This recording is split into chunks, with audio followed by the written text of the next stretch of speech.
All right, well, ladies and gentlemen, welcome to the first game of this fourth set.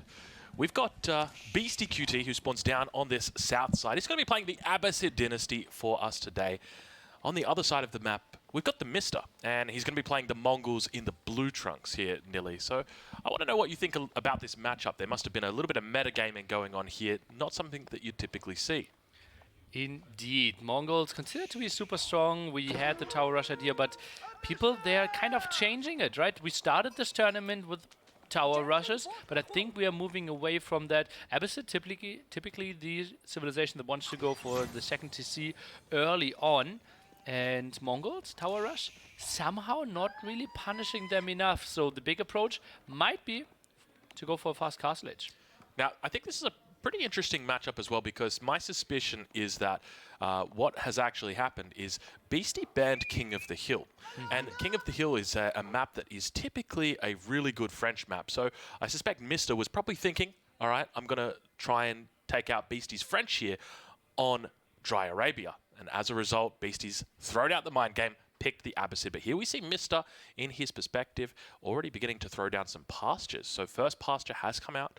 He's going for a Gur on that gold mine. Not the best spawn, but it's still pretty decent. Not a bad spawn for him. Look at that red thing next to his keyboard. He actually brings his own fan to always keep not only his mind, but also his hands cool. That is exactly what fans are for. And to cheer. Also, yes, to cheer, yes. I see a lot of people in the chat right now excited about Mista, but even more excitedly, take a look at Beastyqt. He's trying his best down there. Seems pretty cool, calm and collected at this stage. What group does he have on his town center? 0, 5, 6, 7, 8, 9? I think he can press any key on the keyboard and suddenly jumps to his town center. Except for 1, 2, and 3. Those are on the scout right there, as you can see. He's got all 10 control groups. Unfortunately, only 2 of them are actually different, but yeah, very curious. But going for the economic wing here, no real surprise. And keep in mind, no aggression coming out, at least from what we've seen so far from the Mista. And more we are seeing, as you mentioned earlier, this trend away from aggression. Instead, players just looking to boom. And is that a silver tree? No way, that's a silver tree coming down. Ladies and gentlemen, get excited. We are seeing the first silver tree of the tournament that is coming out right now. The most exciting tournament, the most exciting player, the most exciting strategies out of him, Mista and Silver Tree. Not really the typical thing that we can see. It's kind of a supermarket, Drongo. It really is, yeah. Typically, it's where you're going to be able to pick up things like your cucumber, your yogurt, because keep in mind, he is Greek and he loves that tzatziki, but there's also going to be great trades in there as well. Yeah, and not a trade of the tzatziki and the cucumber, but you can actually start the trade. And remember, if you build it next to the oval, you can actually produce quite some traders very early on. And just imagine, like, him going for like 6, 8 traders. That's just a massive economy boost. And then he flies to Castle Age. That's exactly it. One of the best things to do is flying to Castle Age. But one of the things I remember back is because when Age of Empires 4 initially released, we saw one of your teammates, Doubt, picking up the Mongols, and something he'd love to do was open with the Silver Tree, putting it down on the Uvu, getting out those double traders, and really starting to push them out. So I'm suspecting we're probably going to be seeing that coming out from Mista, and what a smart move. It is quite interesting, right? Because Abbasid, they're kind of expecting aggression. They want to go for the extra town center. So we don't really expect any units on your side of the map before like minute 8, the earliest. So you can get away with quite some greed. And this is this is a really big brain move coming out here from Mista. Because earlier today, we had watched this matchup a couple of times. We were all sitting together on the couches, and we were all wondering, how do you actually beat the Abbasid as the Mongols? It just seems like such a difficult matchup to win now. Now that we don't have this early aggression coming out, the Mongols don't really have a lot of windows. And so subsequently, it looks like Mista has said, well, I'm going to create my own windows, and I'm going to do it with a silver tree. 200 stone on the side of Beastyqt, 425 for the Mista, and sees the silver tree. And he will be so confused, like, what? You're not trying to attack me? Yeah, we can see right now on the screen, Beasty yet to really throw out a reaction, it seems. But I'm sure once he does realize it, he's going to fall off his seat a little. So, oh, there it is. Did you see that? All right, there. That was a little bit of that wasn't even an esports head shake. I was like, this joker, get him out of here. Let's see if he will be out of there. He's actually not really using, only now queuing up the traders. Quite some idle time. It felt like the Silver Tree was ready for like 30 seconds and no production. Now goes for the stable to follow it up. Yeah, I think this makes a lot of sense as well. But now we see that second town center coming down for Beastyqt. So I'm curious to see whether he's going to look to go for the third town center here. One of the obviously interesting parts of the Abbasid dynasty, paying only half the price for their villages. Do you go for that second, or do you even go for that third town center? Well, he knows that there's not a lot of aggression expected from the Mongol player because he's investing into traders. Actually goes long distance. What? Oh, he's got a smart... Oh my What? gosh, I did not expect that. We weren't paying attention. Where did that come from? So he sends from the silver tree to the market and then immediately down to that long distance, the trading post down in the corner. This is such a smart move from him, cutting his effective trading time in half. Wow, okay, that was like super tricky, and the question is though, will those survive? Because horsemen obviously easily kill those traders, long distance, not really protected, we don't see any towers, something you could go for if you're the Mista. He now, he actually drops towers! He's dropping the towers, God, he's so smart. He's bringing out this huge tower line. Now keep in mind, the YAM network is a bonus that's available to you in the Castle Age, or it's a research, and it affects all of your units, or at least it makes your YAM network affect it. But those outposts, they do provide a buff to your cavalry, as well as your traders, and we can see if you hover over the trader right now, they've got a little bit of a buff down just above their health. You can see that it is, they are affected by that YAM network.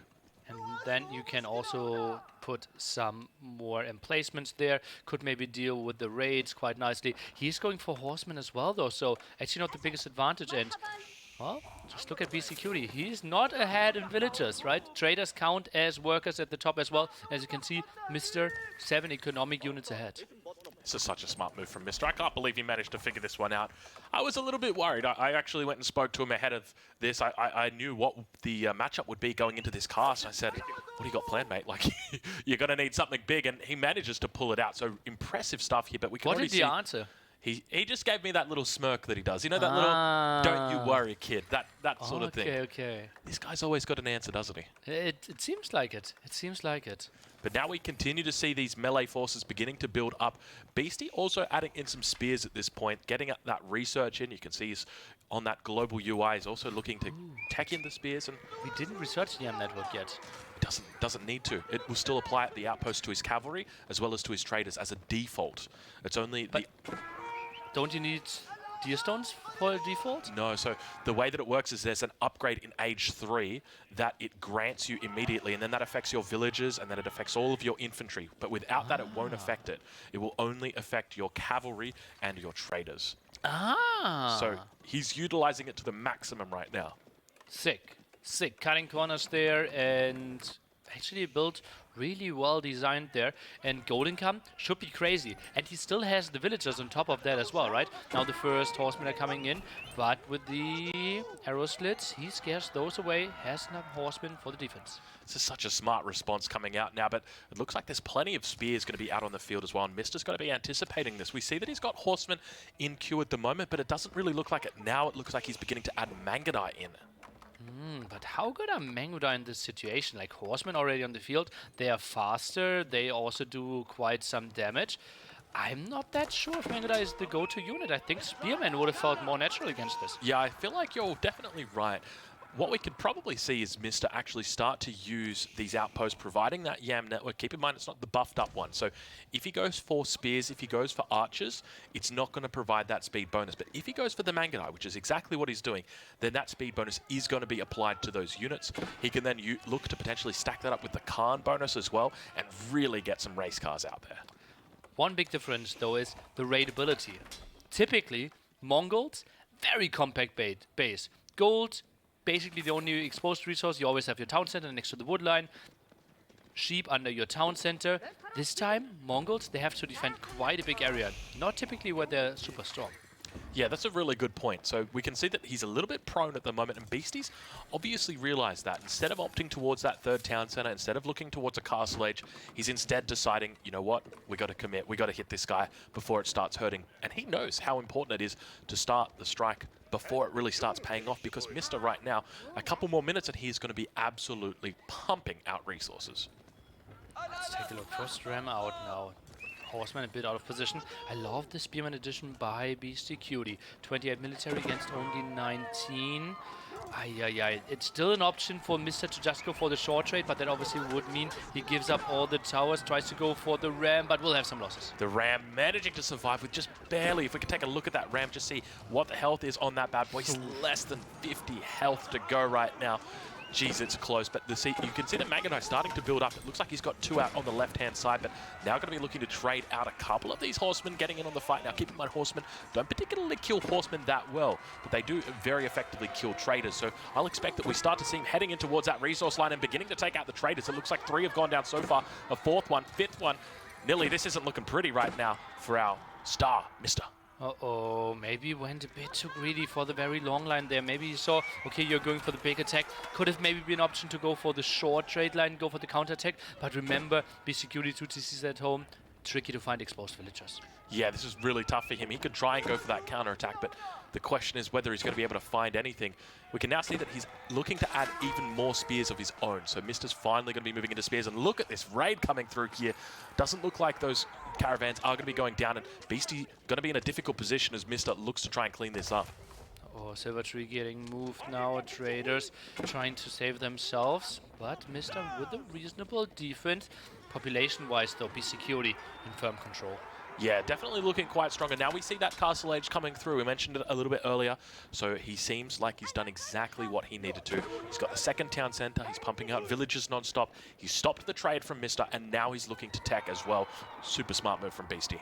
But Beasty kind of running out of food. Both of his berry spots dry pretty soon, as you can see now. But he already shift clicks to the next one. That's great macro. Yeah, he's such a smart player who's always on the ball. And take a look at that beautiful berry patch. That must be about 4,000 food down there.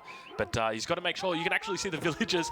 They haven't actually put down a mill, so those villagers are going to be doing a bit of long-distance gathering, it seems. And it's only 250 food in there. Got to be really he's careful taking of that. away. He's basically collecting 10, but taking 20 out of it. Yeah, you got to be really careful of that. We saw that mistake earlier tonight, and hopefully it doesn't get repeated here by Beasty. But he is going to realize, hopefully before that berry bush does get dispatched. But you can see all over the map, there's just units going absolutely everywhere. Solid defense there. Obviously not the biggest threat with that small amount of horsemen. The question is, Mista, where does he want to go? As you can see, 0 gold income at the moment. I think he is now dropping off gold again. Any second, repositioned his Silver Tree a bit further at the left-hand side of his base. Yeah, we can see now those trades coming in. I'd be curious to know exactly how much gold he's bringing in there, because it's not the longest route. But it does look like Beasty reaching that castle age is going to be looking for some upgrades. We see Phalanx coming in for the spears. We also see Veteran Horsemen coming in as well. And also some Knights being made. So a nice little transition into the armored units for Beasty. A super smart move. Well, Mista is going for Spearman, wants to defend that way. Now actually invested into quite some gold, which surprises me. I thought he could have gone Castle Age. A bit surprised that he actually added more traders. Delays his Castle Age timing. Yeah, it definitely looked like he was thinking about going to Castle, but yeah, adding in more traders, and obviously not having them next to the Uvu means that it's going to be only one that he's paying for and only one that he's getting. So a bit of a difficult spot for him, but we can see he's keeping up relatively well with the villager count. Only 7 behind Beasty at the moment, but I guess the real question is, that timing from Beasty is going to be coming in shortly. I would expect that we're going to start to see those mangonels really start to build. But actually we see walls coming in here, so probably sensing that there might be the chance of a counterattack if he pushes out and just wants to stop it in its tracks. Beasty trademark walls. No aggression for 30 seconds, and he feels like, okay, I can stabilize a bit. I can make life so much easier for myself. Can block off some raiding possibilities from you, trader. Jumps into the tower. Yeah, great job there. But interestingly, we see the Kurultai coming up. What? Yeah, the Kurultai. So typically, what you want to do is, for those of you guys playing along at home, the Kurultai matches up perfectly with the Silver Tree. And the reason why is because if you were to go for the step route, you're basically doubling up on your extra gold resources, because with your Silver Tree, you're getting so much extra gold from your traders. You don't really need to mine gold that much. And so it doesn't make a lot of sense to go for the step route, because it's just going to give you extra gold. So here we see the Kurultai coming out, and obviously this paired up with the Khan is going to make an absolute menace to deal with. Oh man, that's basically the perfect healing position there, and just how perfectly lines the whole strategy. With all the towers earlier on, now gets more control there. The Kurultai, he just planned out the whole game in his head before it even started. Yeah, he did, but I don't think he accounted for the fact that Beasty would be so aggressive. He did a lot of damage. He wasn't able to get the Mangudai out in time, and it meant that he was really forced back, and he's now struggling. Obviously, he's keeping up relatively with that villager count, but starting to fall behind significantly with the military count. Beasty getting quite some nice amount of upgrades, as you can see. Soon, 6 out of 8 of the Feudal Age upgrades that we have displayed there at the top. Mista only 1 attack. Goes for Siege Engineers now in really long queue of traders. Yeah, I'd be curious to know whether this is Siege Engineers or improved Siege Engineers. I suspect it's probably going to be the former, but we'll have a look and see how he goes. Yeah, towards the base, looking for that Blacksmith. Now, there she is. So it is going to be the improved Siege Engineers that does come through. Now the raids begin. We mentioned earlier those knights potentially coming in for a raid, and that's exactly what we've got, Nelly. 71 workers or economic units against 82. If we look at the income, it's roughly 2k for Beastyqt, roughly even a bit over 2k for the Mista. So slight income advantage here. Quite an interesting scenario and a way of playing that I haven't seen for quite some time. Yeah, I think the question here is going to be about siege, really. Beasty's already got a great infantry mass that's built up, and we saw this in the series between VortiX and MarineLorD, is that you can try and play for a cavalry composition, but by doing that, you're really going to limit your siege opportunities, just simply because you don't have the infantry to make that siege for you. So I think it's going to be really important that we watch Mista and see if he transitions into that infantry composition. 37 military against 72.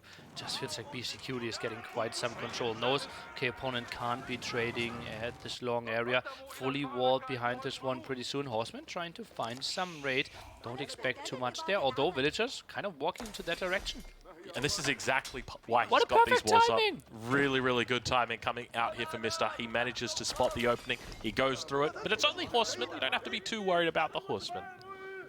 1 minute, I'm chasing that one away. Tower here for the defense, but triple Mangonel finding quite some aggression.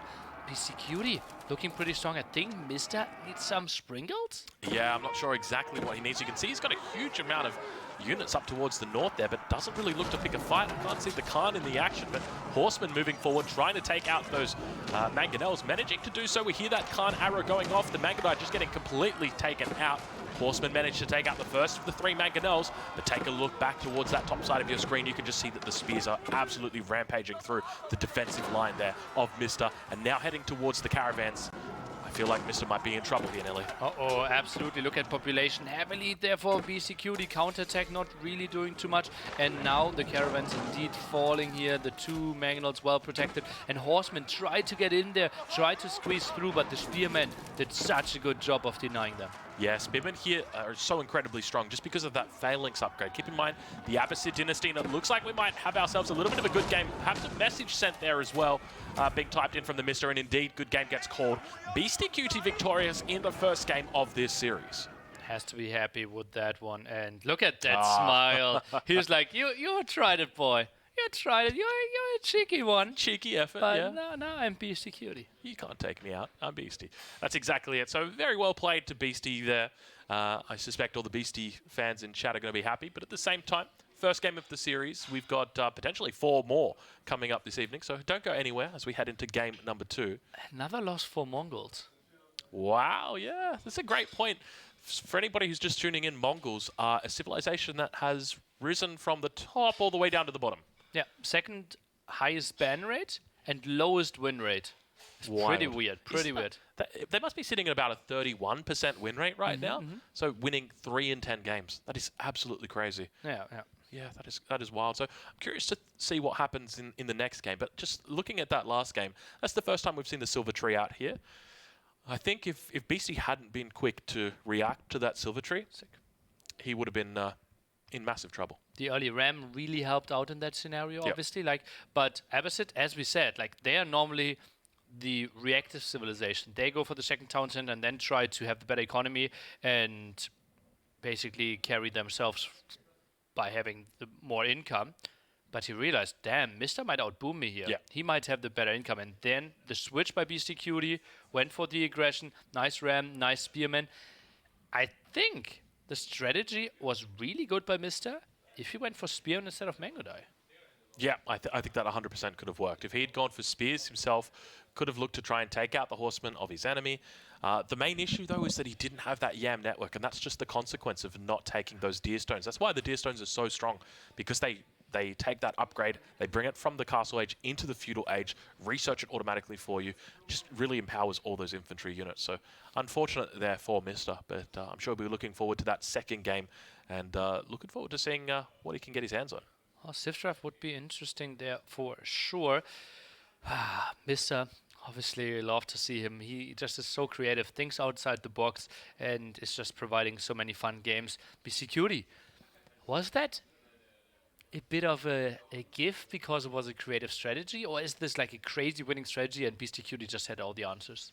I think Beastie just had all the answers. This strategy is crazy, but it's definitely not new. We did see it, as I mentioned, with your teammate with Doubt. He loved to use this strategy into great success as well. I remember there was a game that he played on Mountain Pass, and if you leave this strategy alone for just even 5 or 6 minutes, it's too late. Yeah, French Pass obviously was a map very famous for Yes, that as well. yes. Right, you try to build a tower at the side and are really happy. But the way we will have maybe a bit longer breaks between games right now, simply because Discord is down, which is our way of communicating. We have different channels here and not really an option. That's why we went back to pen and paper. And now the observer always has to join the game, give them the map sheet, and only then we can start the game. And yeah. Life is so hard without Discord, isn't it? It is. They're right? not sponsoring this event, but if you want to, Discord, reach out. Okay. But Discord is back up, is what the chat is saying. oh, Discord's back. Then I don't know. Doesn't look. It doesn't look like it's back for you. Yeah. Oh, maybe we're right. Oh. Okay. And what do you want to write? Hello. Why would you write hello in a Just to channel? make sure that it's working. But why would you do it in an official channel that lots of people have like marked as important? That's what you pay me for. It appears to be working. Poor That's overlay great. guy now runs back because he's like, oh, this is the one channel where important messages are being sent. But Aussie Drongo 123 hello writes hello. Hello. Okay. And just remember, it's Aussie_Drongo. Ah, for me it's Yes. still underscore. Okay, Yes, okay, yes. okay. Yes, it is. So we'll take a look and see if we've got the... We should have the draft, actually, for these guys. Well, if we people wouldn't just randomly spam stuff, we would be a bit more organized. There we go. Wonderful. All right, so we can see... Beastyqt is listening to us. He definitely is. He can hear the bickering from here. Oh, gosh. So game number 2, Mista's choice of maps. He's got 2 options, Lipany, Highview. He's still got the Abbasid dynasty open to him. Probably going to be looking to save. Civilizations at the top are not 100% correct. They're 50% correct or 75% correct. The win for Beastyqt, a loss for Mista, Mongols for Mista, but actually at Abbasid dynasty. Yes, Abbasid for Beastie. So Mista's still got Abbasid available to him, and Abbasid's really been the story of the tournament, in my opinion, when it comes to civilization balances. Obviously, we saw Delhi rise to the crop. We've seen rise to the top. Mongols have gone down, but Abbasid have come up as well. And I don't think people really expected this. Coming into it, a lot of people would have called Abbasid D tier, maybe C tier at best. But now it definitely seems like it is a hotly contested civilization. Time for another tier list, Drongo. Oh, don't you worry, it's already in the works, my friend. I think I've got Abbasid at the moment sitting at, let's have a look. What's your tier list, Here we go. Drongo? A tier. A tier. A tier. Okay, together with Mongols, S tier for Delhi, Yep. posted on your Discord yesterday evening. In the mod chat as well. So that's how you know it's top secret. Okay. Then I stop reading here. Yes. And the question is now, Mr. Lipany and Highview, relatively similar maps. Is there an option that we see Ruse? Typically a civilization that's considered to be good on Highview, but not getting a lot of love lately. Yeah, they're really not getting much love lately, are they? I think they're a predictable civilization. Not a lot of windows now that they've been nerfed out in the mid-game. It's typically only the Imperial age that really works well. But it looks like we've got Highview going to be coming through here for Mista. That's his pick. So which way does it go? I'm thinking Mista's probably going to be baiting the Mongols out here for Beastie. It's an open map. It's a good map for him.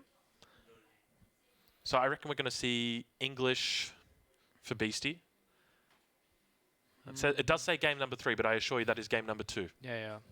And my angry look towards overlay guy was like, here, that's everything right. I put French. I saw French. No, it's Abbasid.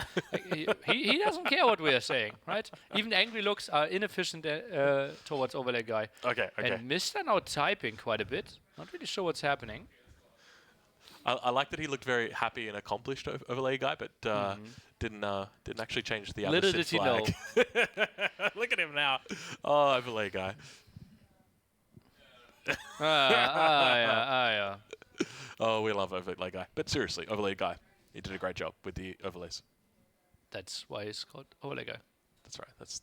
That's why we call him overlay guy. So matchups. Let's have a look and see whether we've got Discord. They might still be passing around the pen and paper. It does look like we have got a another message coming in here.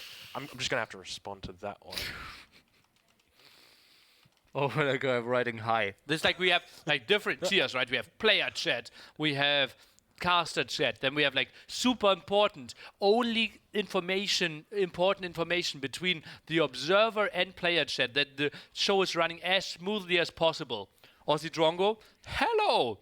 Baron UKF, aka overlay guy, hi. The next person is asking about the weather. Which it's going to be a crisp 2 degrees tomorrow, according to production chat. According to oh, interesting civilizations. I kind of wanted to fill time in asking silly questions, but seems like I wasn't that silly. It wasn't at all, no.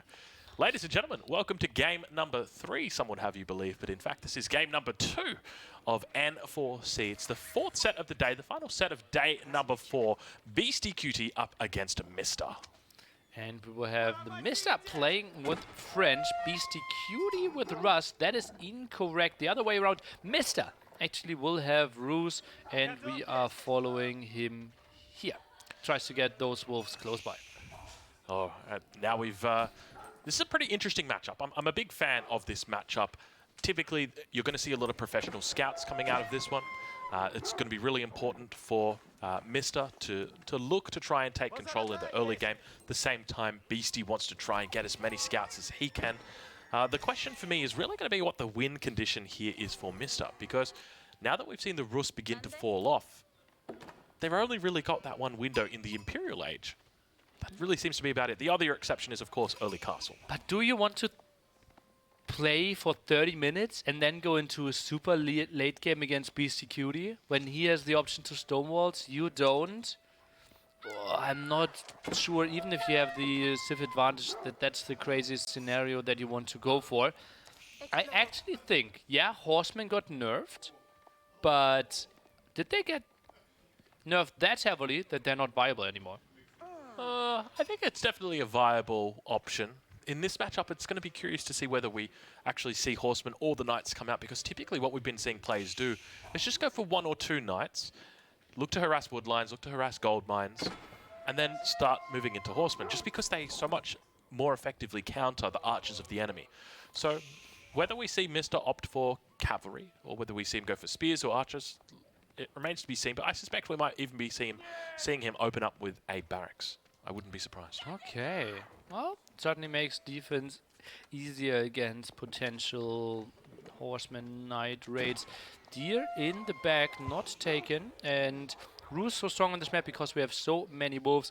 As you all know, we're trying to get more deer here. We try to go into a higher bounty, trying to get above 250 at the bottom left to activate the 2nd tier and more food and gold income.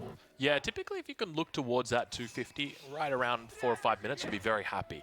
On this map, though, you can set your goals a little bit higher, because as we can see, Mista already on 200 now. He's got a couple wolves that he's already luring on the way in, so it looks almost certain he'll be hitting that before the 4-minute mark. Yeah, pretty nice, and therefore your hunting cabin producing some more gold for you. Your villagers more efficient on food, and overall you are a pretty happy Ruse there. The big question mark, French, with the early mill, likely to go for professional scouts themselves. Yeah, highly likely that we're going to be seeing that today. So you'd look to probably see about 4 villagers on gold for Beastie here. After he ages up to the next stage, probably going to be looking to get some scouts out as well. Now we've got the heart rates on the monitor. You can see Mista over there on a cool 69 beats per minute. He, in general, was lower, right? It was really crazy. Like, we even tried to discuss what is happening there, that Leenock is a solid 120 plus most of the time.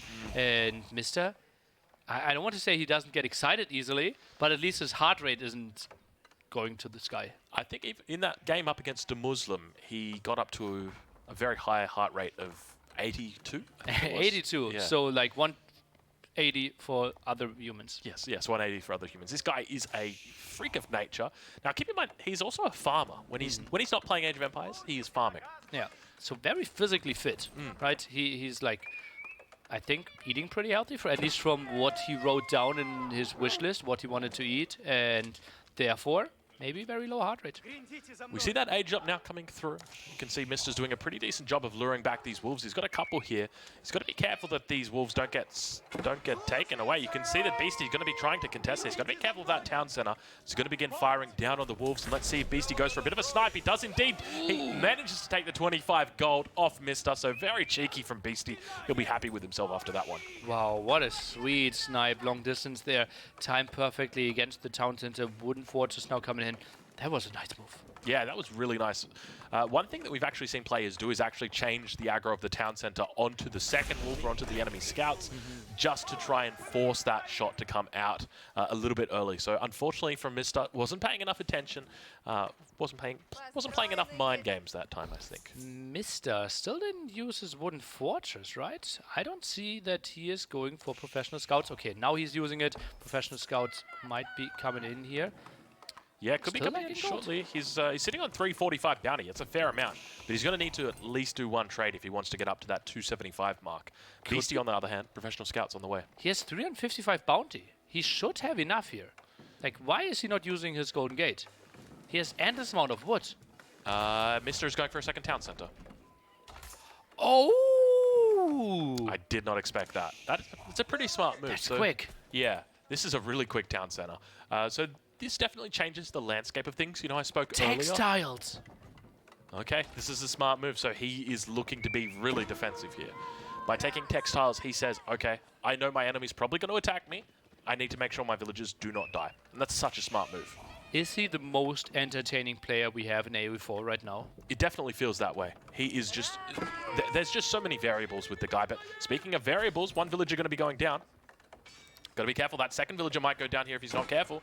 Manages to make it inside of that wooden fortress and gets away alive. But not bad. One villager going down so far for Beasty. He's going to be quite happy with that.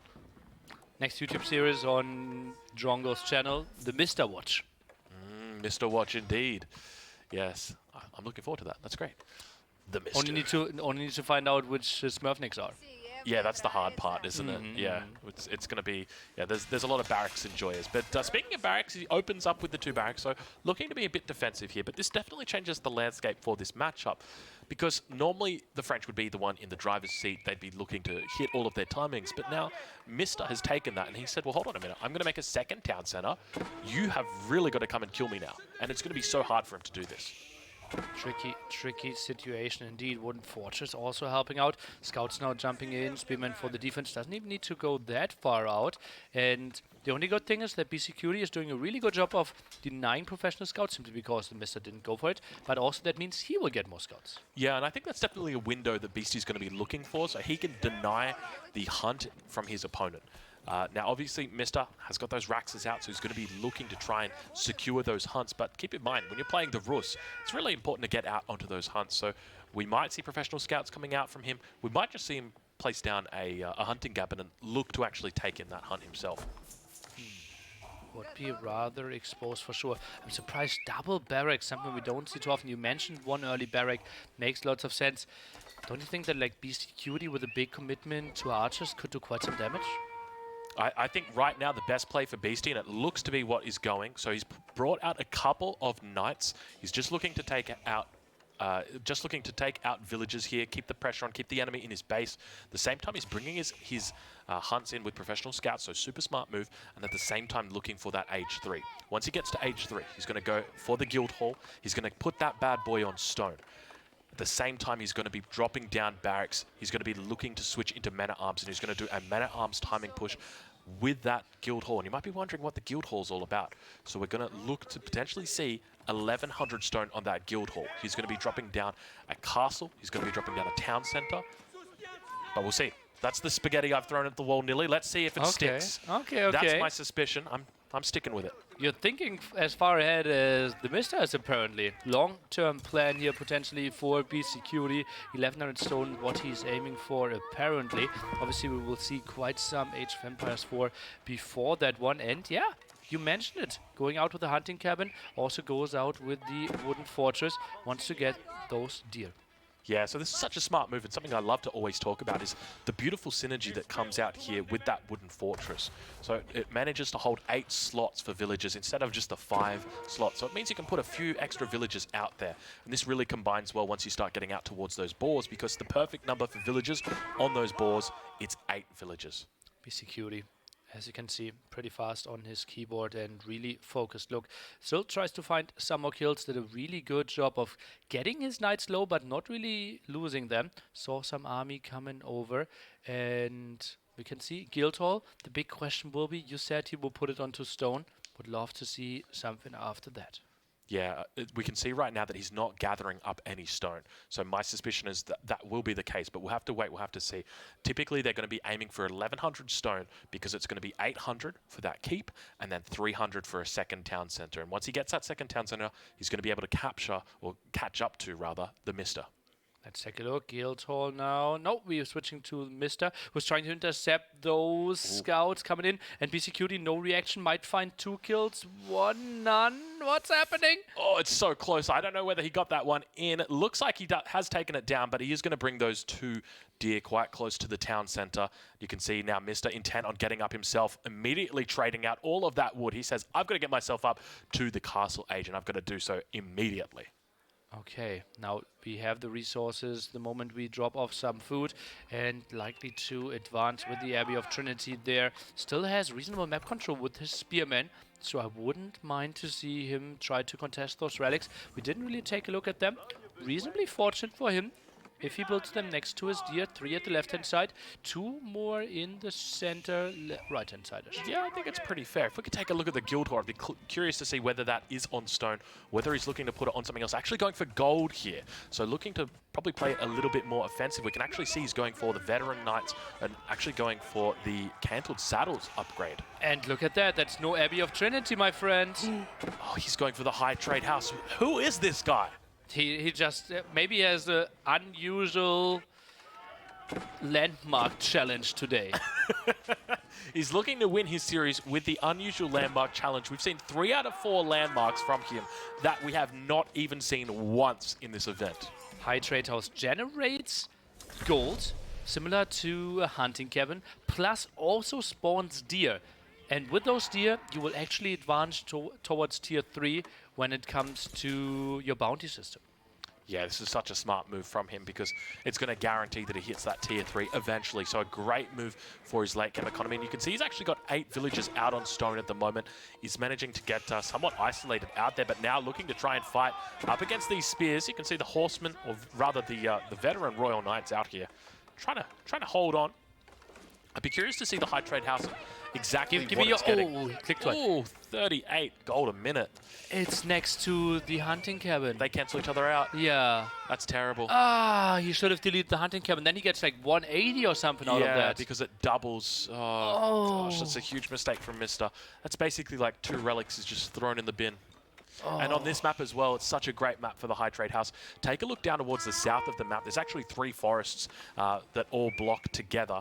And just imagine there. Oh, gosh. Oh, yeah, Millie, we're going to need it. I'm making a nearly Mista face. Yeah.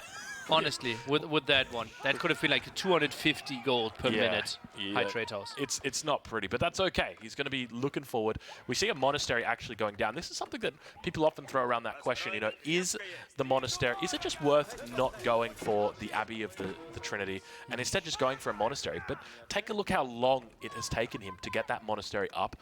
It's taken him plenty of resources to build it as well. Now he's going to have to get out warrior monks that are twice the price that he normally would.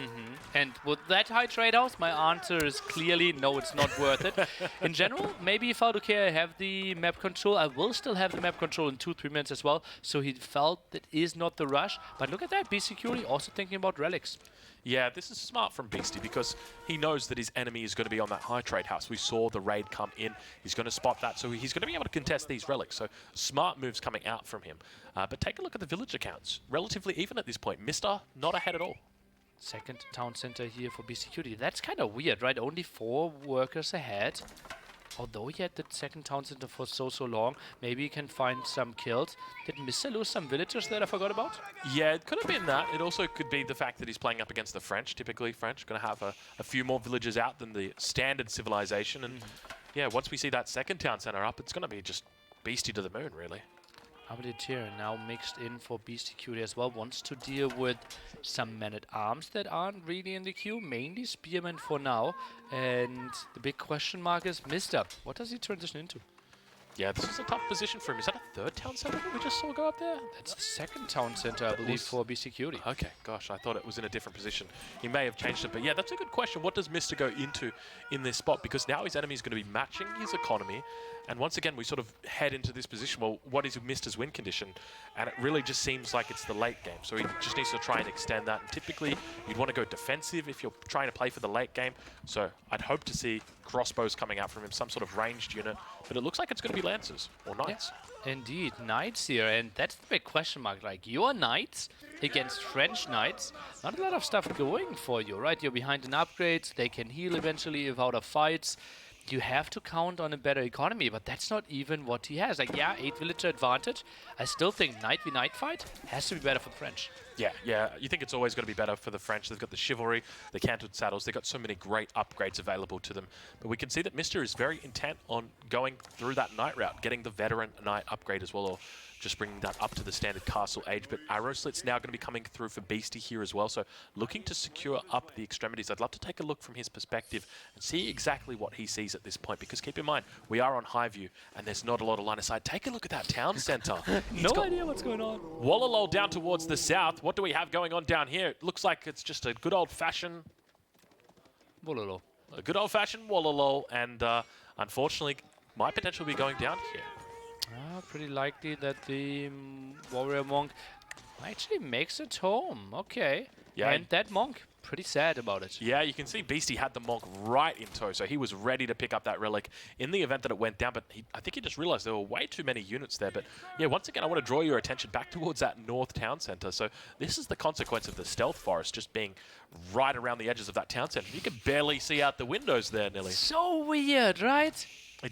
You pay for prime real estate and then they just put a tree right in front of your window? It's terrible. It's terrible. It's very spooky as well, those stealth forests. But now we see walls beginning to go up towards the east side of the map. So Beasty looking to prevent that passage of units coming through in classic Beasty style.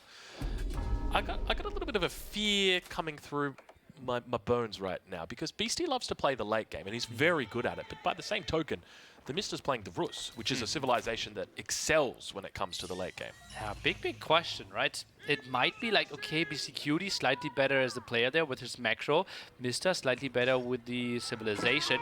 But actually, if we think about yesterday, like Mista, he just, with 140 IQ plays, if not 141 IQ plays, can make stuff happen that I can't even imagine.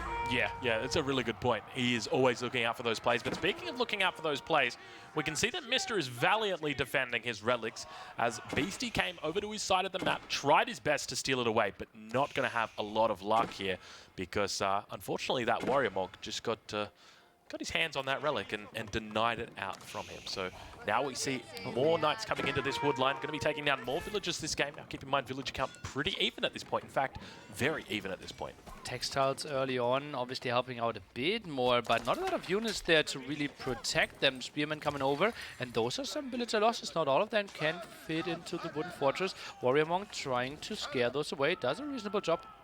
He's got to be careful with those warrior monks, though, because keep in mind, those are the expensive warrior monks. You can't be throwing those away. And we've got a blacksmith now being rushed down. I'd love to take a look from Beasty's perspective and just see what he sees, because keep in mind, he's got all of those. Apologies, the Mista's perspective, I'd love to see, because he's got those hunting cabins available to him, and you can see that he's set those up. But now a bit of a raid coming down. This isn't looking good, Nilly. Oh, Beastyqt looks just in firm control here, finds more and more villager kills, and those villagers have to run away. Beastyqt takes the villager lead here after being behind for basically the whole game. Yeah, keep in mind he's got the second town center, going to be pumping out villagers non-stop here. I would now start to look for him to potentially gain control of the middle. I would expect that we'd probably see a castle coming up in the next few minutes. It's going to be really important that he tries to hold on to those sacred sites. But now a bit of a raid coming up towards the north. That town center got to be careful, and there are raids all over this map right now, Nelly. Uh-oh, it's getting wild, and Beastyqt wants to stabilize the game a bit more. That's why he was walling, so should know, okay, you can only raid me through the center of the map. But Mista found a spot, found some raids, but look at that, the Knights are back in the wood line. Yeah, and look at the villager difference now between these two players. Almost more than 10 villagers now Mista is down. So really starting to fall behind because of these raids. And he's got to be so careful because he's just not walling up. And this is one of those things against Beasty, who's just all over the map when it comes to raids. You got to do. You got to respect him. And Mista, he's losing a bit of a grip of the game, it feels, right? Look at that. Maybe even the Springald might be lost out there, quite unprotected. Yeah, 3 relics. Oh, Beastyqt. And she lets it slip. Yeah, lets it slip. I think the curious thing for me is that typically from Mista's perspective, he needs to play for the late game, and yet he's not doing those things to actively help him. We can see that he is researching right now horticulture, bringing it in to help out with his farming economy, but we still don't see any walls. And keep in mind the Rus walls, not only are they cheaper, not only do they build faster, but they've got twice as much health as your standard palisade wall. Didn't even know that they built cheaper than palisade walls. Oh yeah, I think it's 5-3. Wow. Yeah. That's unfair. Yeah. How can they build faster and be stronger? And cheaper. Who came up with that idea? Yeah, you tell me about it. Just wait until you learn about the Mongols. The what? Oh yeah, don't get me started. We'll talk about this after. Beasty looking pretty strong though. He's continuing to put himself into the middle, and now we do see that keep coming down. So he's looking to secure up this position, take control of this sacred site. You can see that Mista is sitting right outside vision. He's going to be jumping in now. These villagers got to be careful. He's coming in from both sides here. This could be a pretty big villager swing. We can see that he's up by about 9 villagers, but going to be losing a huge amount. So great timing from Mista, coming in at the perfect time, preventing this keep from going up and doing a great job of controlling the map. And neither player has a lot of outpost anywhere, right?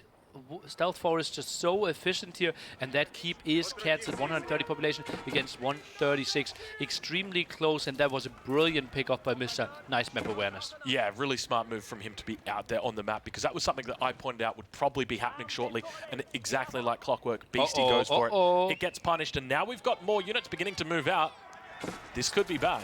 Still very little vision, and look at that, all the armies. He has quite some solid numbers there in the back, and as you can see, he doesn't even know how much army he's fighting against, but knows, okay, this one should be good, but more horsemen are arriving from the top. Huge flank coming in from the top. The horsemen looking to try and get on top of those arbaletier. Keep in mind they get that extra bonus damage against ranged units, and now the spears looking to loop around towards the south of the army at the same time, chasing away those villagers from the keep, and look how many villagers are going down here, Nelly. This isn't pretty right now for Beasty. Oh, Mista still happy that he found some villager kills, but lost most of his army. And Beasty, look at that. Suddenly, after being 120 against 120, takes a 30 population lead. Where's that one coming from? I'm not too sure exactly where it's come from, but it looks like the numbers have definitely held on for Beasty, despite losing a couple of villages. There's a couple of raids that have gone down as well, but it looks like Mista going to be on the back foot in this position. More knights in the queue for Beastyqt, and we felt knights are just so much better for the French than for the Rus. Would really appreciate another lumber camp there. Yeah, I think we need another one. Yeah, let's bring up that lumber camp, ladies and gentlemen, just a little bit, but this is not going to be good. Villagers actually getting pulled, so pretty decent timing there. Beasty actually not even picking up on the villagers, now going to be turning back around. Unfortunately for him, they're all going to be inside that TC, nice and safe, but he needs to get these walls up. Tricky situation here for Mista. Needs to stabilize. Has to maneuver this one more defensively now. Still, we mentioned earlier, if it goes to late game, we feel Rus is better. But now also going for those hunting cabins. Beastyqt take another advantage away from the Rus. I'd love to take a look at how many villages right now Mista's got on gold, because he's got a huge amount of hunting cabins that are out here. Unfortunately, we can't see it, so don't worry. I'm just going to imagine that it's 6 villages on gold right now, just simply because he's got so many hunting cabins that are out here providing him that passive income. Also 3 relics, right? So that's 300 gold. Has some of those 38 for that one. That's a pretty one for sure. And farming economy looks reasonable. Look at that, close to 1.4k food per minute. are we able to take a look at Beasty's guild hall? Because I've got a feeling he's decided to take a little bit of a, yeah, only 80. How much gold he's got? Oh, what happened there? Yeah, look, he was a trust fund kid. He decided to cash out. He reached the age of 18, and yeah, he's a very happy man. Let's just say that much. Okay. Sweet stuff for him. Now the question is, like, do you stay on gold? Because, you know, like, you won't run dry too quickly. There's a couple of different options you can do. Number one, buy some food, get yourself an age up. That's always a good option. Number two, take all your villages of gold, because you're probably not going to need it for a few minutes. And yeah, I think that's mainly it. Number three is look to invest it all into bonds. They're always good. Real estate, also good. Okay. Well, Mista loves to destroy some real estate. He's going for a lot of horsemen again. Might go for some raid, those villagers. Jumping into the wooden fortress in time. A bit surprised that Beastyqt didn't control any of those sacred sites. The one in the center, easily controlled, and the one at the right-hand side. Yeah, by the same token, out towards the left, we don't see it taken by Mista either. He's going to be cleaning up that little bit of a raiding force. A lot of horsemen that he's showing here as well. So this is going to tip off Beasty about what he needs to make in response to that. And I expect that we're probably going to be seeing a whole bunch of spears coming out to respond. Let's take a look about that. So far the queue quite mixed. Knights, Abilitaire. We also have a Mangonel. Still very weird army, and oh, look at that. Look at that. Beastyqt wants to play the long game. It is the painted Beastyqt stone wall across half of the map, I think.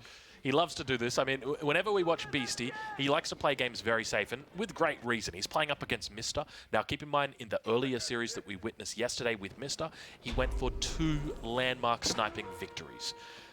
Beasty obviously realizes this, and he says, I am not taking any chances today. I'm going to wall up. I'm going to stone wall up. It is not happening to me. Well, Stonewall shouldn't really finish in time, though, unless he really quick walls that one. Is he focusing that? Oh, yeah, he's trying to quick wall, but only could maybe finish towards the edge of the map. This one is unwallable. Yeah, I don't know how. Oh, he manages to connect the walls up here, and keep in mind, even though they are under construction, they do actually block any units from going through, and horsemen. Those horsemen can't actually siege down those stone walls. Mista on the way to Imperial Age now as well, and is defending this one. Mista doing a lot of right stuff, and he's buying himself time, right? Because Beastyqt, he needs to react to that, needs to pull villagers away from stone. Those horsemen, they might find some villager kills. Let's take a look at the numbers. 110 for now for Beastyqt. Could drop if Mista is finding some nice raids. Yeah, this isn't a bad decision either, coming up towards his town center. It's going to allow him to have a little bit more economic flexibility here. But keep in mind, Beasty is currently maxed. He's sitting at 200 of 200 population. He's got so many units out of the field at the moment, and he's not too worried about villagers. That's not a great army to deal with horseman raids. That is not a great army to deal with horseman raids. And now Imperial Age coming through. Mista is in the 4th age, the final age, and those horsemen need to turn around and focus down those Arbitria because, I mean, that's free real estate. Yeah, I think this is a bit indecisive here. He could have killed villagers, he could have killed some army, kind of split and didn't achieve too much. Yeah, he's still buying himself quite some time, but look at that, how confident those villagers are. They're even trying to chase away another layer of stone walls. Why?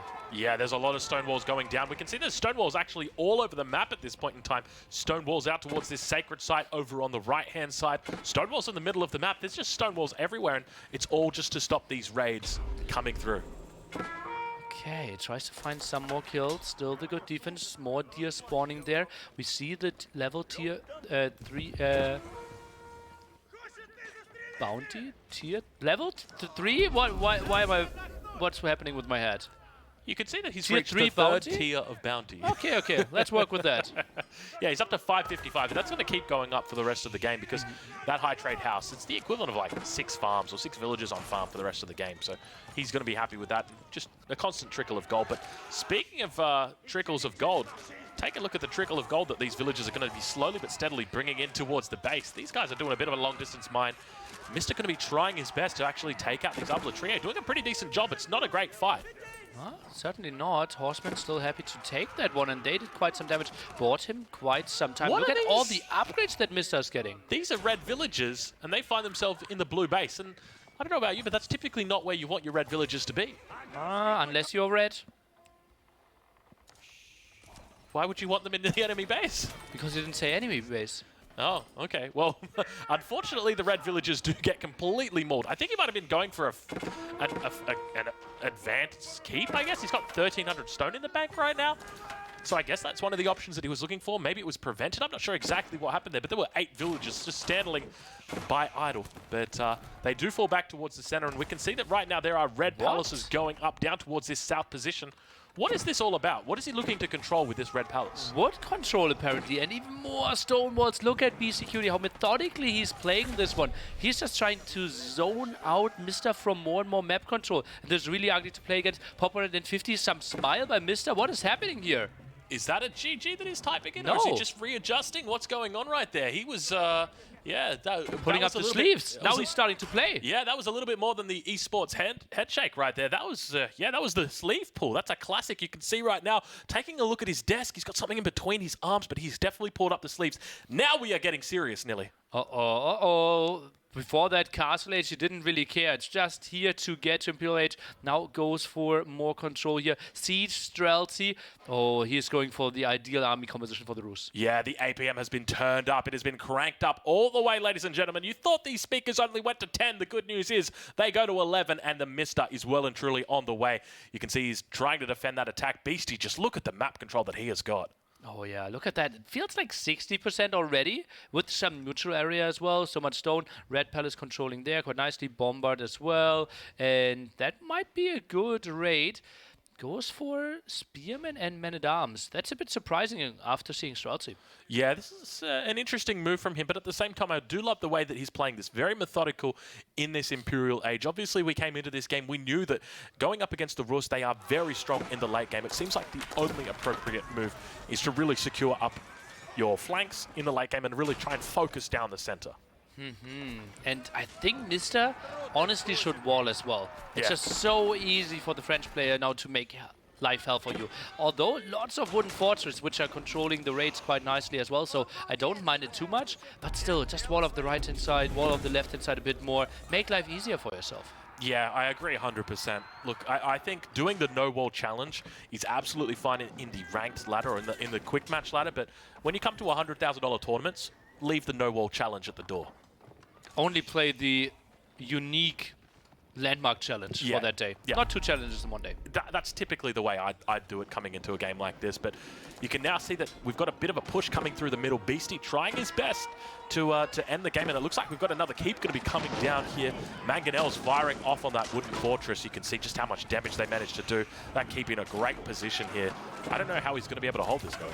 We need more horsemen. Look at all the food that he's floating. Could have been a solid 25 more horsemen on the field. Streltsy doing quite some damage though. Pretty crazy units. Springles from distance. He already got the range upgrade. And keep in mind there are no walls towards the north of this position for Mista, so it means that he's going to be open to a flank. We've seen Elite Royal Knights has already come out, so it means that if he moves forward, he's going to leave himself wide open to that flank. Look Look at all the upgrades for Beastyqt. He goes for 3 upgrades at the same time in the university. Obviously stacking up, not all researched at the same time though. Yeah, we've got chemistry, elite army tactics. We've also got royal bloodlines, the unique French technology. It's going to be insane once this guy hits the field. Oh man. Maybe that's the case for the second university. He has the resources, get those upgrades done a bit earlier. Nice map control there with the keep. Beastyqt, interesting move. He kind of pulls his army away, but keeps repairing the keep. Yeah, this is quite curious. I think he probably didn't anticipate that there'd be trebuchets already, and now he realizes, well, there's trebuchets, I probably can't hold this position. It's a great way to buy himself some time for these upgrades, though, and he's done that very well, but it looks like he's also going to be going to Elite Horsemen, so he is well and truly setting himself up for that late game. I'd love to take a look at the golds, or the large golds on the map. If we have a look towards the mini-map, there's the one out here over on the west side, yet to be taken. Down towards the center of the map, you can see that there is a gold vein here that is still got about 7,500 in it, not too bad. Another one down towards this position, and of course in the back of the base. So Mista has got plenty of gold. He's not going to be running out anytime soon. The main question is going to be for Beastie, though. Well, still 1k gold in the bank, still 1 relic advantage for Mista as well. Plus, obviously, hunting cabins generating gold for you as well. And he's also got the guild hall. How much have we got in the guild hall? 580.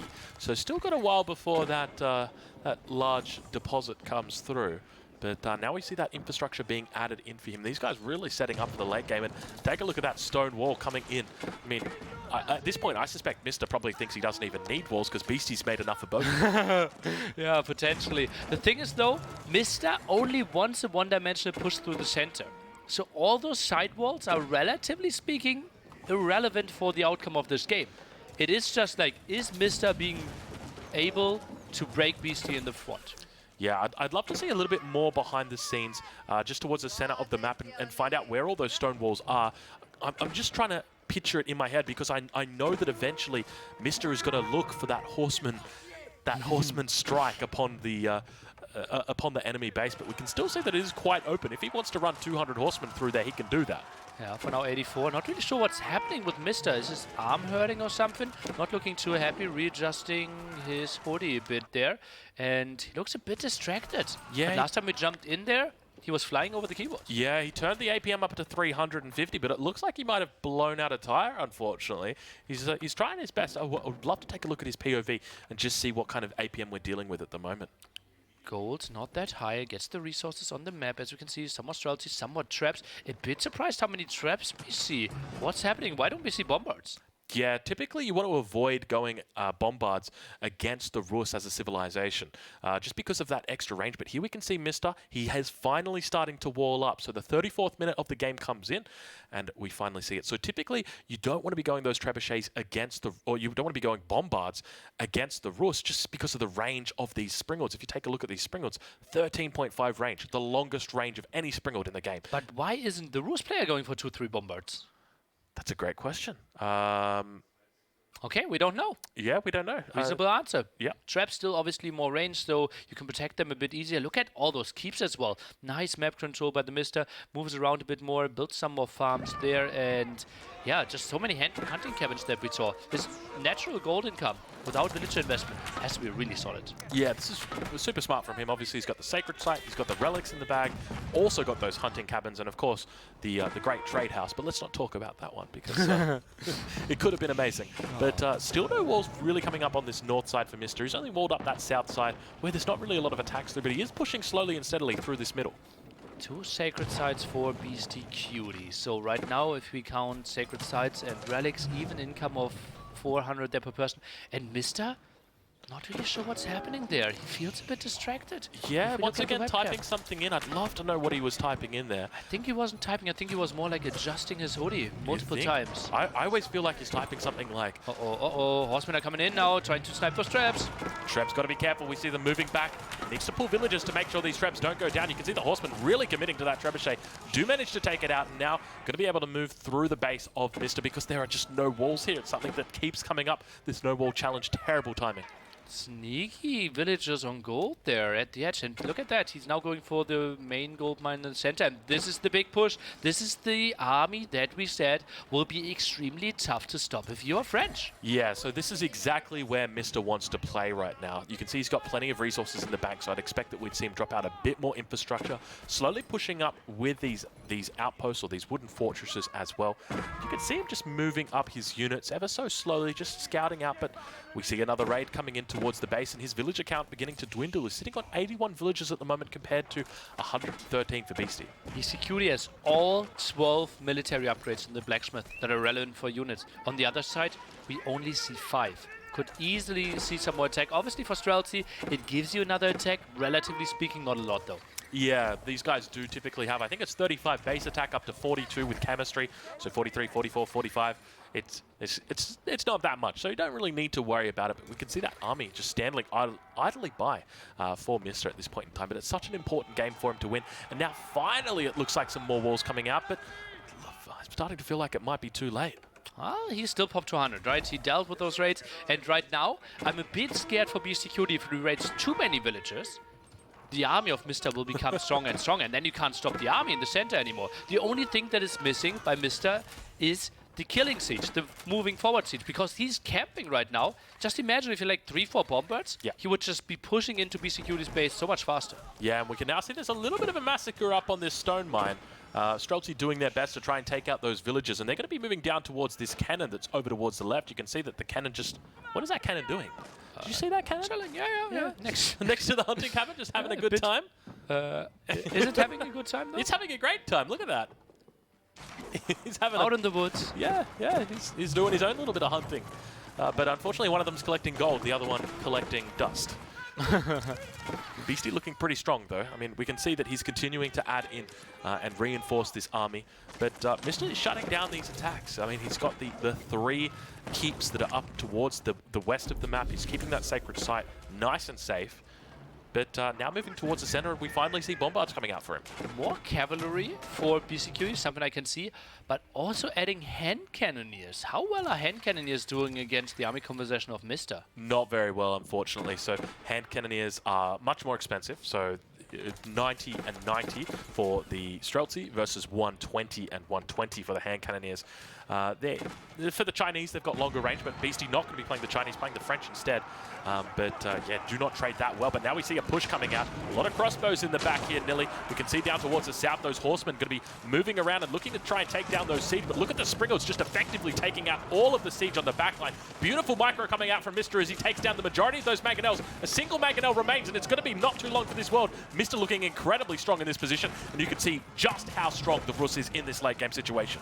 Beastyqt dropping below pop 140. Wasn't this his last attempt? I don't think he expected this fight to go that horribly. His Mangonel position was reasonable, but Mista so on point at sniping them. And this is part of why Rus are so damn strong when it gets to these late game situations. Just the siege superiority. The way I love to explain it, Nilly, is sort of like how in World War II you've got air superiority that exists. Typically, if you've got fighters and you've also got bombers, if you control the skies, then that allows you to bomb the land. And that's exactly what we see here with this siege. By taking control of your enemy's siege, you prevent them from making any counter siege, and that enables you to just bomb the entire landscape. And now we see Mista entering into his zone. He's got all the siege that he needs, and there's nothing Beasty can do about it. So many traps. We now see a big raid though at the bottom. Cavalry might be coming in. Let's take a look if they squeeze through. Observer now finds the army. And how many kills will they find? Villagers relatively unprotected here. Yeah, he's got to be careful. You can see those deer beginning to stack up as well in that high trade house. There's got to be, how many deer are we talking right there? That is a lot of deer. Not a lot of villagers there on there anymore. Yeah, it's a fair bit of bounty, but now it looks like this push coming through the middle. We see 5 trebuchets coming out, and he's really looking to lay waste here. But now down towards the south, this raid continues. We can see the Beasties looking for villagers, and Mista once again suffering from that no-wall challenge. I'm so incredibly impressed still. How Mista managed that fight with all the Springles. Maybe that's something for the replay that we could see after the game again. Would love to see that fight again. How Mista managed that one with all the perfect micro, how he focused down those Mangonels. I would love to see the POV from that, so that I'm definitely going to be looking forward to that after the game. But now we'll take a look down towards the base, and Mista once again cleaning up very effectively these Knights. You can see he sits on 77 villages, but 123 military pop, and he's got plenty of resources in the bank. He's not too worried at all about having such a low vill count.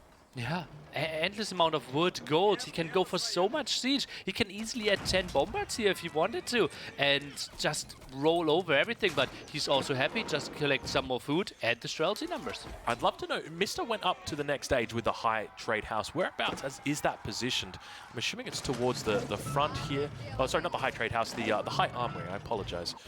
So we'll have a look for it. There it is. So very nice and safe. Look at these keeps. 4 beautiful keeps, but still a couple of upgrades in there. He's got the Ram Love Hearts. I like the little artwork on that. It's Ram with a Love Heart. You'd think it would give it health. It doesn't. It actually does damage. Only spreading love, but not the real love. A huge amount of villagers going idle for Beasty. He manages to chuck them onto a wood camp instead. He's got to be careful because he's going to overchop this pretty quickly and open himself up to a potential threat. Yeah, but are you really expecting a raid from there? Mista, he wants to play through the middle. He has the unstoppable army. Look at how methodically he is playing. I'm super impressed by him. Like, I don't understand. Like, obviously he has like an average pulse of like 35, so I can understand how much patience he has in those situations. Like, this is admirable.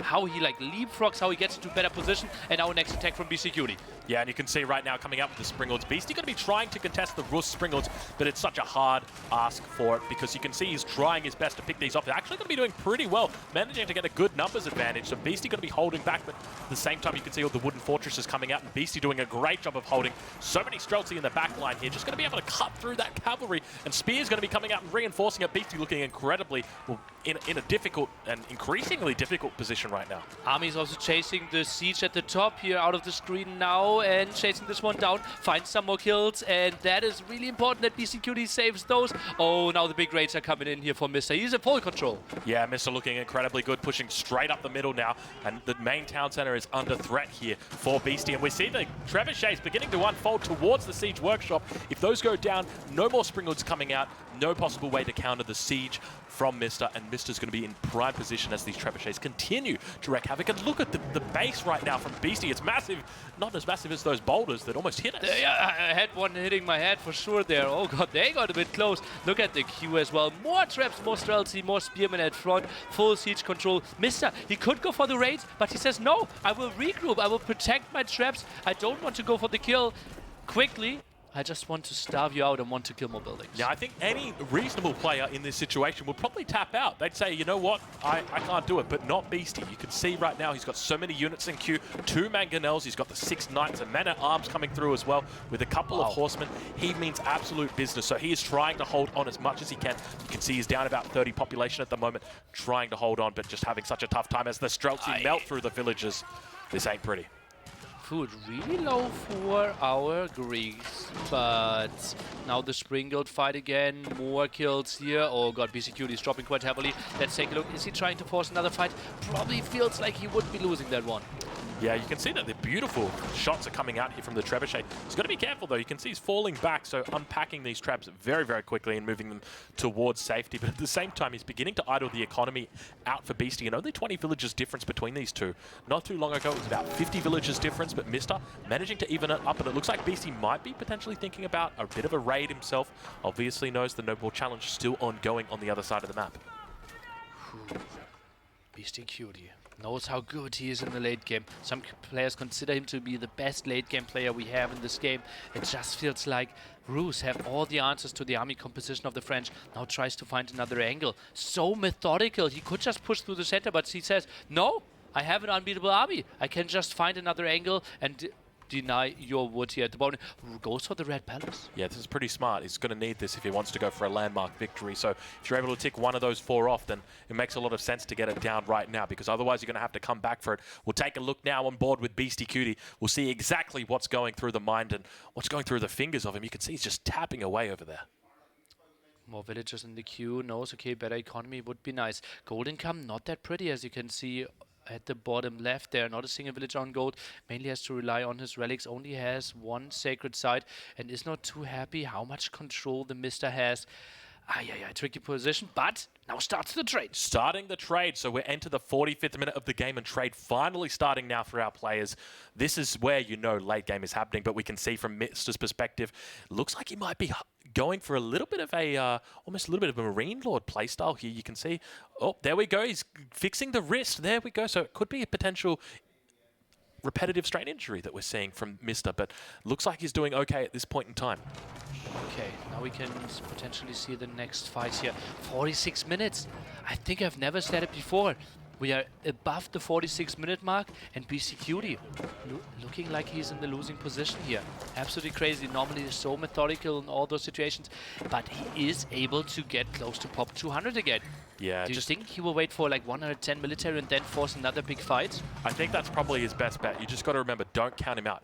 If we take a look at Beasty's army right now, I guarantee you there's at least 10 mangonels in there.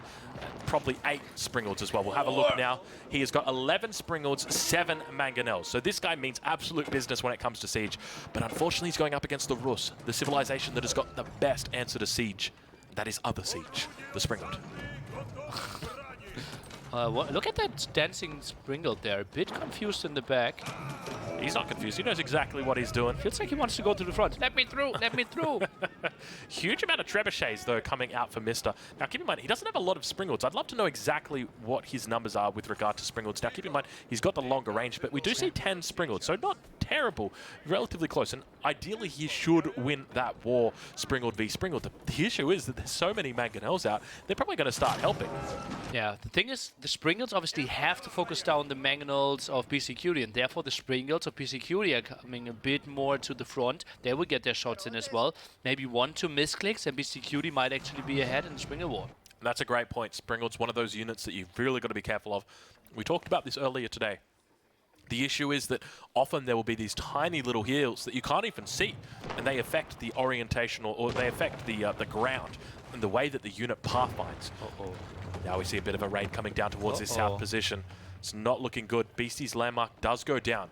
Mista destroying at least one of them, and he knows that the clock is ticking for his enemy.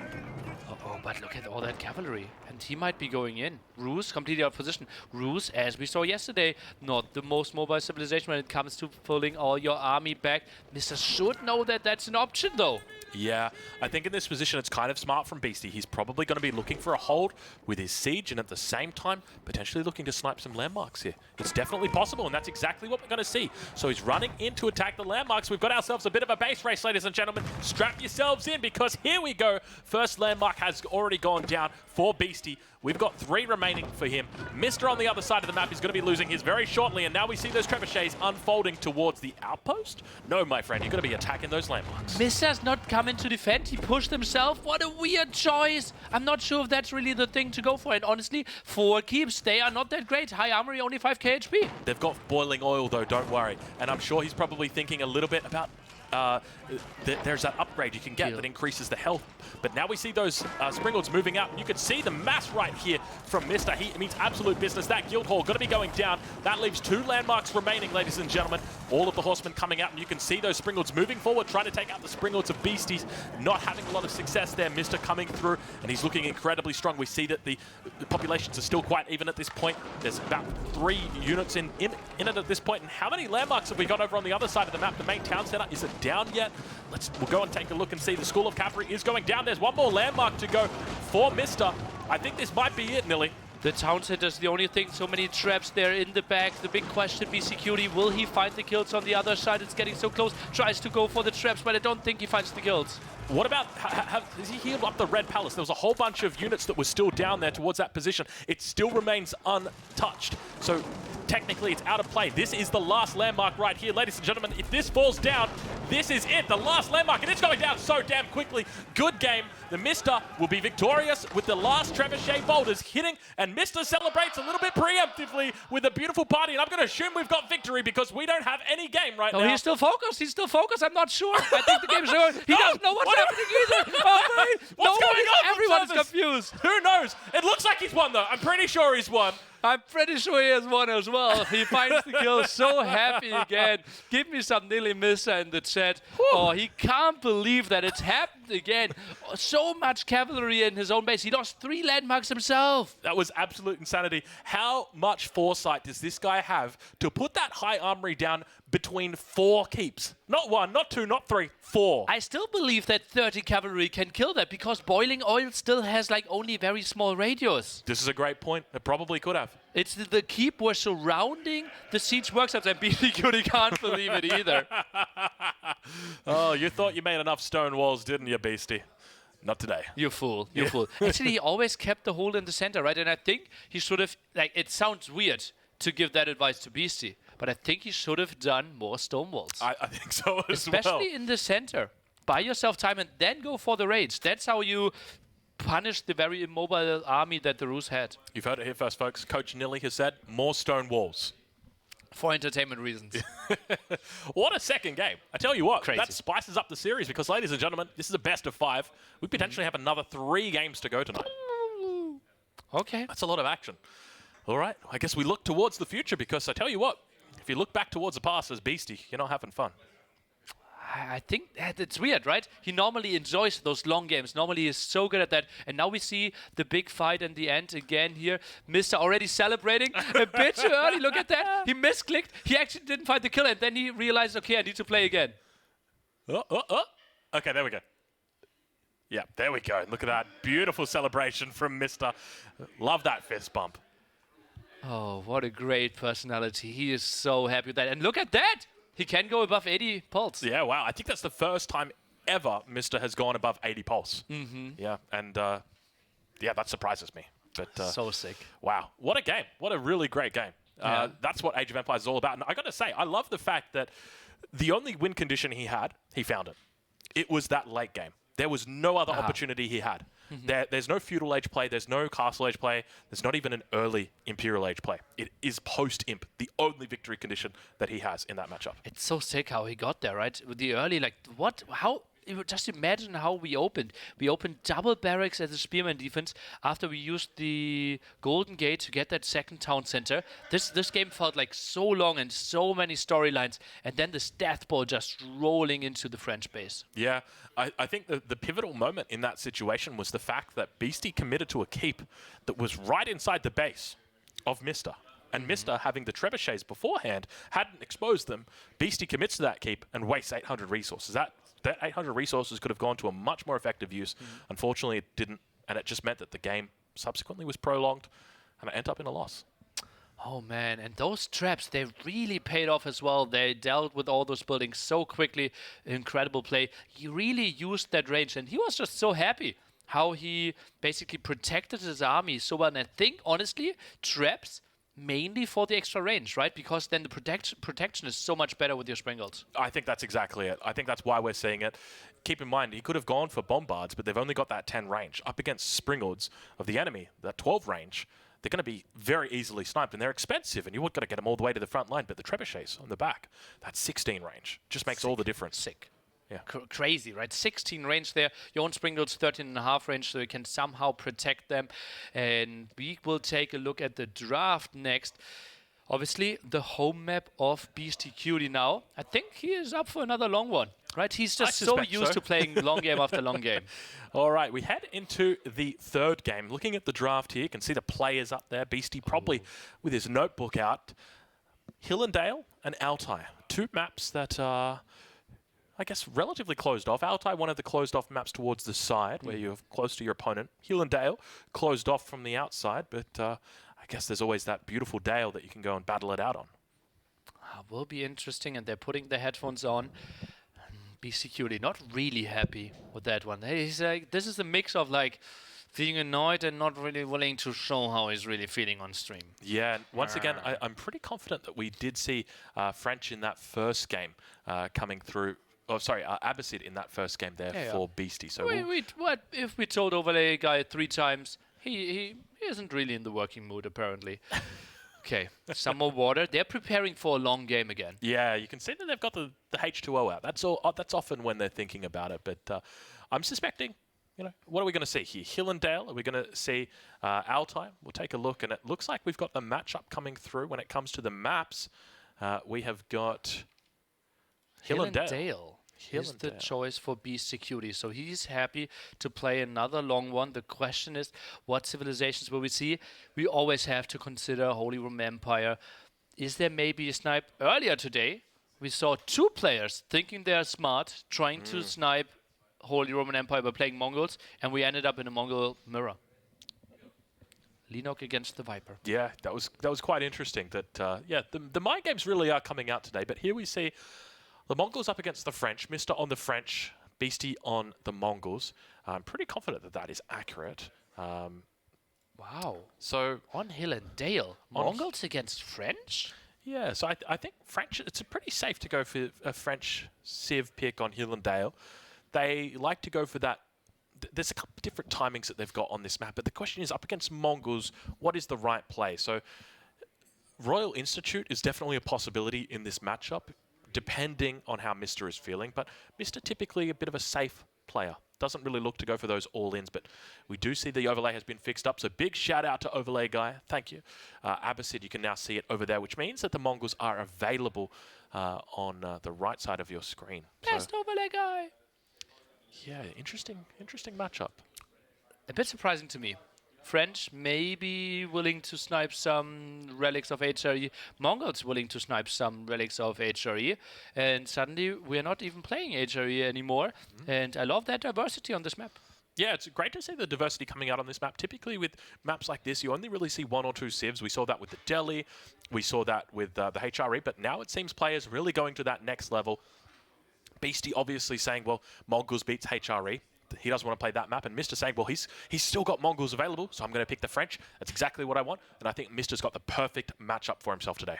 Ooh, Mista's still excited from the game before. Now finally sees, okay, I'm in my element again. I see some scout moving. I also see some villager moving, and Pulse is going slowly down again.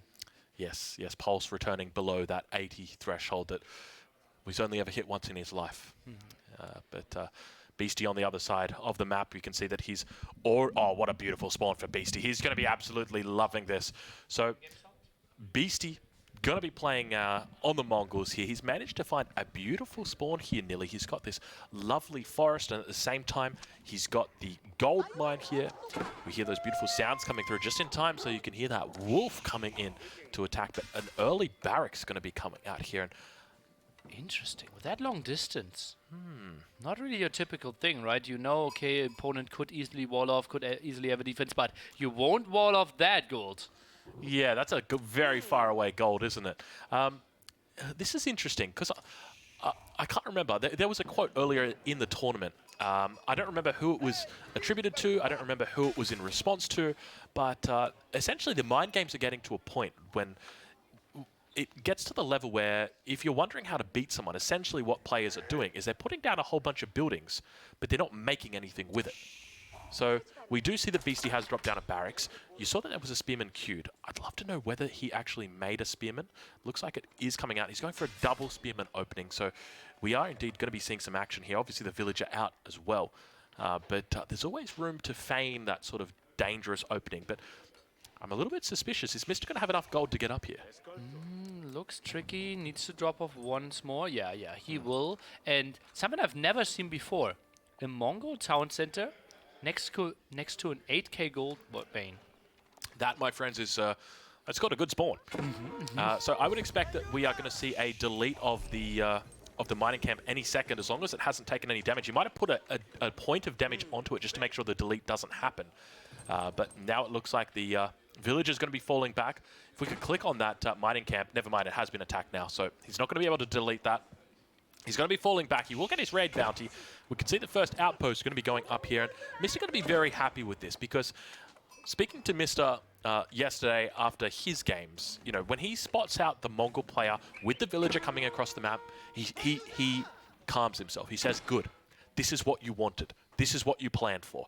And that's exactly what he's going to be feeling right now. And that's why his heart rate's down at a cool, calm, collected 71 nearly. Oh, for his standards, that's extremely high. We had him around 58, and finally he drops. Okay. Must have been bugged. It's fixed up now. Yeah. He was like, oh, wait, this is exactly what I wanted. And Drongo told me that I'm absolutely in my comfort zone. Let's calm down a bit more. And you can see, like, he just moved his fan a bit more. Yeah? He's just so cool. Yeah, he's really cool. Adjust the other fan. He doesn't even care. He doesn't care. Dude, you're playing a $100,000 tournament. Stop adjusting your fan. So what you can expect to see out here is the same thing that you've seen in a couple of other games from him. Now, Beasty is going to be looking to continue towering up the resources of Mista, but Mista is going to be making quite a few scouts, and he'll be transitioning into professional scouts eventually, but he's going to be using those scouts to siege down these outposts. Uh-oh. I think that second tower should fully block the woodline, right? As you can see, Mista already sending another villager to the bottom, and this one will be ugly. Double shots. Actually, no spearmen in those towers, so right now he can still safely get the wood.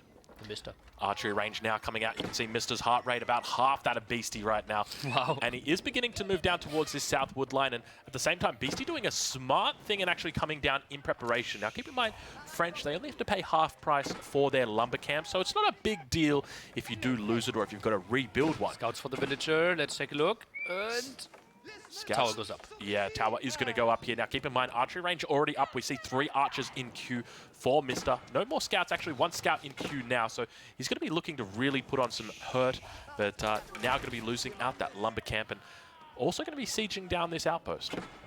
Okay, but honestly, like, that's not a very problematic thing here, right? Those scouts will lose some HP. Spearmen running away from the archer. And the Khan is dealing with that one. Now the relatively late deer stones, but he's trying to compensate with all the numbers. And look at that, so much damage output here. Oh, one of those villagers just going down straight away, getting one shot by that tower. And now take a look at this. We've got a little bit of a low ground outpost. I don't think I've seen this before. I've seen the high ground outpost, but I think this is further away than Beastyqt might think. But interestingly, Mista sees this and now moving around the outside of the woodline over towards the outpost, completely isolates that villager, and he's going to be really thinking about taking that out. But now we see the villagers coming out, looking to complete this this lumber camp before it gets taken out. And now we've actually got archers out, so it looks like this push is really not going to be any further along. Let's take a look. Maybe we have a follow-up. That's the big question mark here. Beastyqt right now, not really following it up though. No stable, no archer range, while Mista stabilizing quite nicely. You all right? Yeah, so Mista looking pretty good. At the same time, Beasty did get up quickly. There was a lot of villagers on that landmark, so he's quite happily in the second age. But I think the question is, where does he go from here? What does he look to do? My suspicion is that we're going to be seeing pastures. We're going to be seeing a potential age 3. From Mista on the other side, we're probably going to just be seeing more scouts, more professional scouts even, and then potentially an age 3 after that. And then these two players will look to fight it out. Now we can see moving down towards the south and looking to take gold from that large gold vein. I think Beasty's position is just so good here.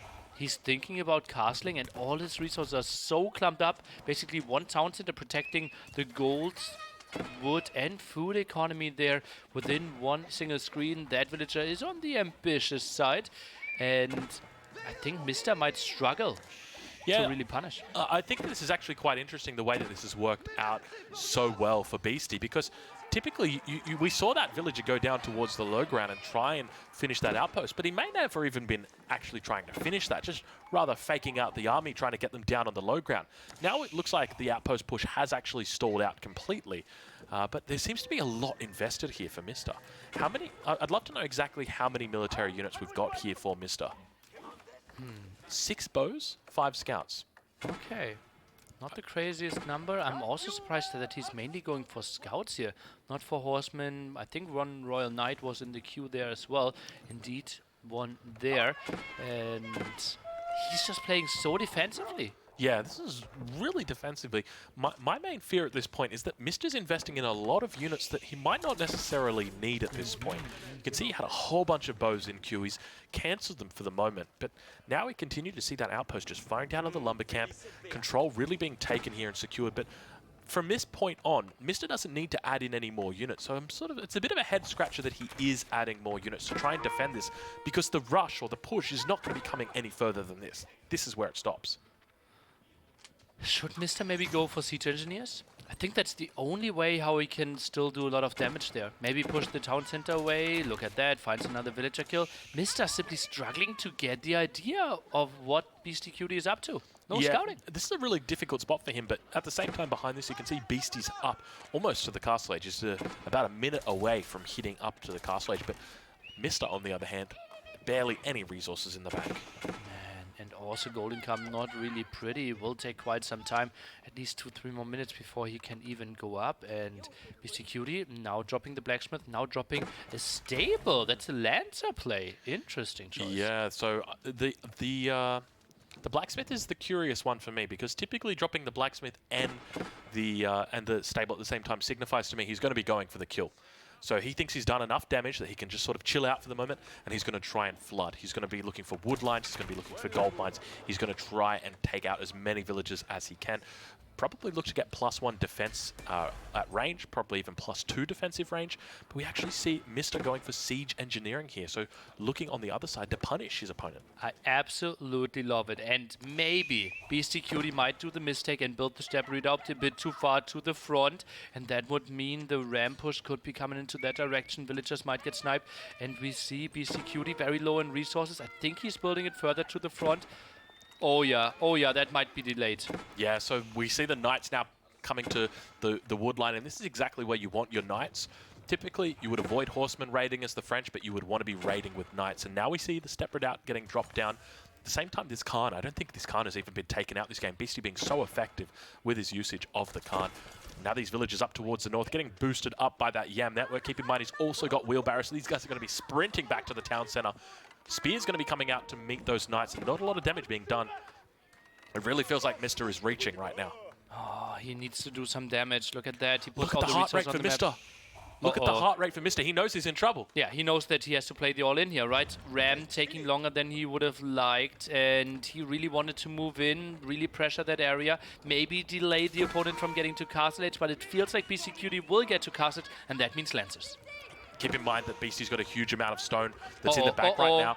We do see that he has managed to actually delay it, so he's obviously got the battering ram in here. Now, keep in mind, he's going to be able to focus fire down the units that are here. You can see him just taking out that scout, looking to focus down the archers. What's the ram doing?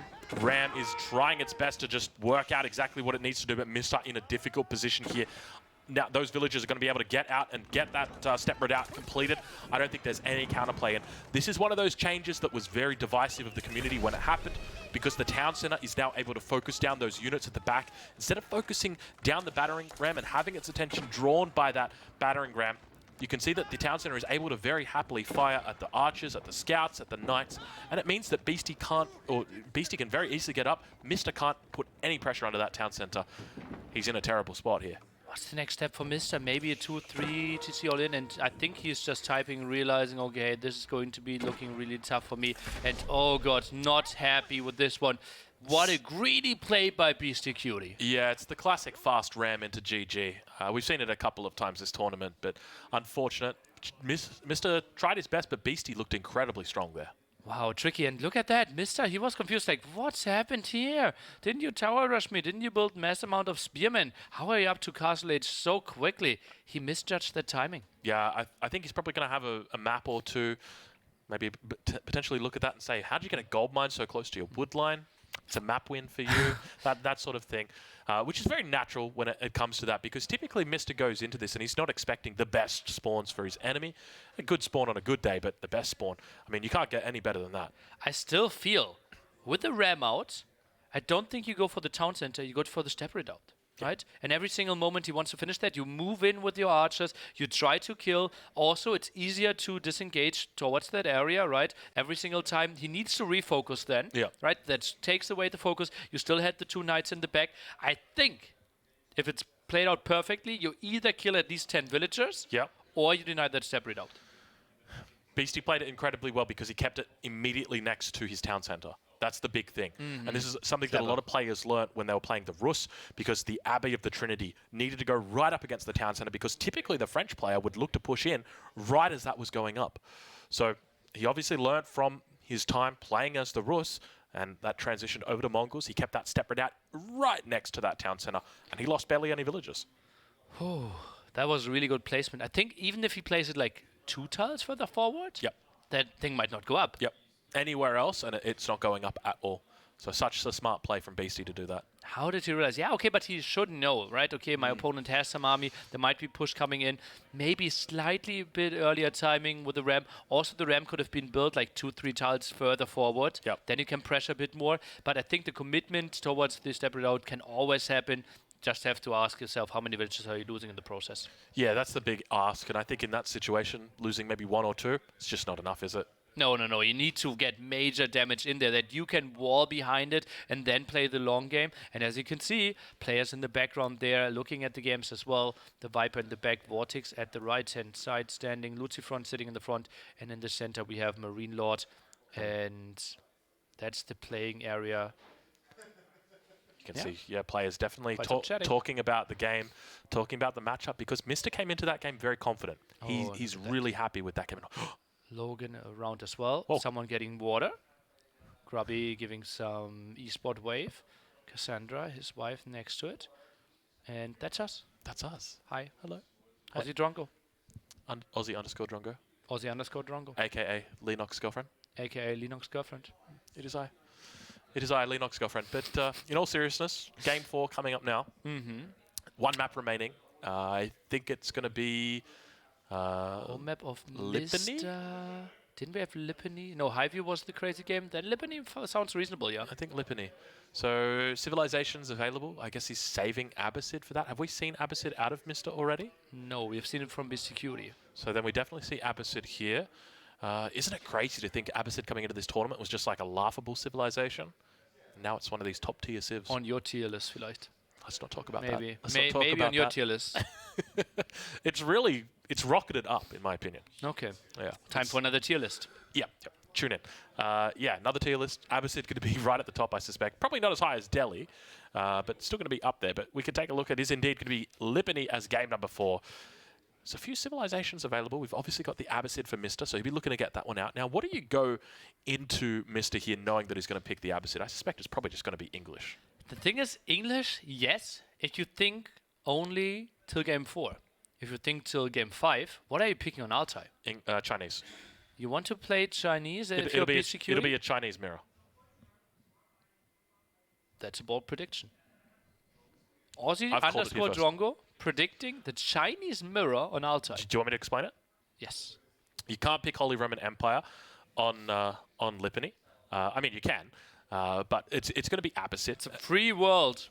If Mista goes Abbasid, Beastie goes for Holy Roman Empire, he loses on the timings because Mista just goes 2 TC fast castle, steamrolls him with mangonels. So he can't do that. So he's got to go English. Mista wins that, takes it up to 2-2. That means that you've got Abbasid out for Mista, and then I guess the English would be out for Beastie in this position, or the Holy Roman Empire. But the problem is that both players having English available are going to know that Chinese is quite strong against the English on Altai. We've seen it picked multiple times here. We saw it picked in the earlier set. In fact, I think we might have even seen it twice today, China versus English. So I really wouldn't be surprised if the 4th game does end up going in Mista's favor, that we could potentially see a Chinese mirror. But didn't you say HRE is a Civ win against Chinese? It is. But both Why are players we are going to be picking aware of the HRE English. then? If you're expecting your opponent to pick Chinese, why are we picking HRE? Because they're doing the metagame. It's all about the metagame. Yeah, they're but what level? Be thinking about You're English. only thinking like on the 4th level. This is the 412th I'm on level. the 5th level. I go HRE. It's like rock, paper, scissors. I know you're going to go scissors, so I'm going to go for rock because rock beats scissors. But then you're thinking about me going for rock, so you go for paper. And then I pull out the dynamite. And I win with China. Because China invented gunpowder, remember? Sick. That is sick. Sick. And you know what else is sick? Game number 4 of N4C. That is also sick.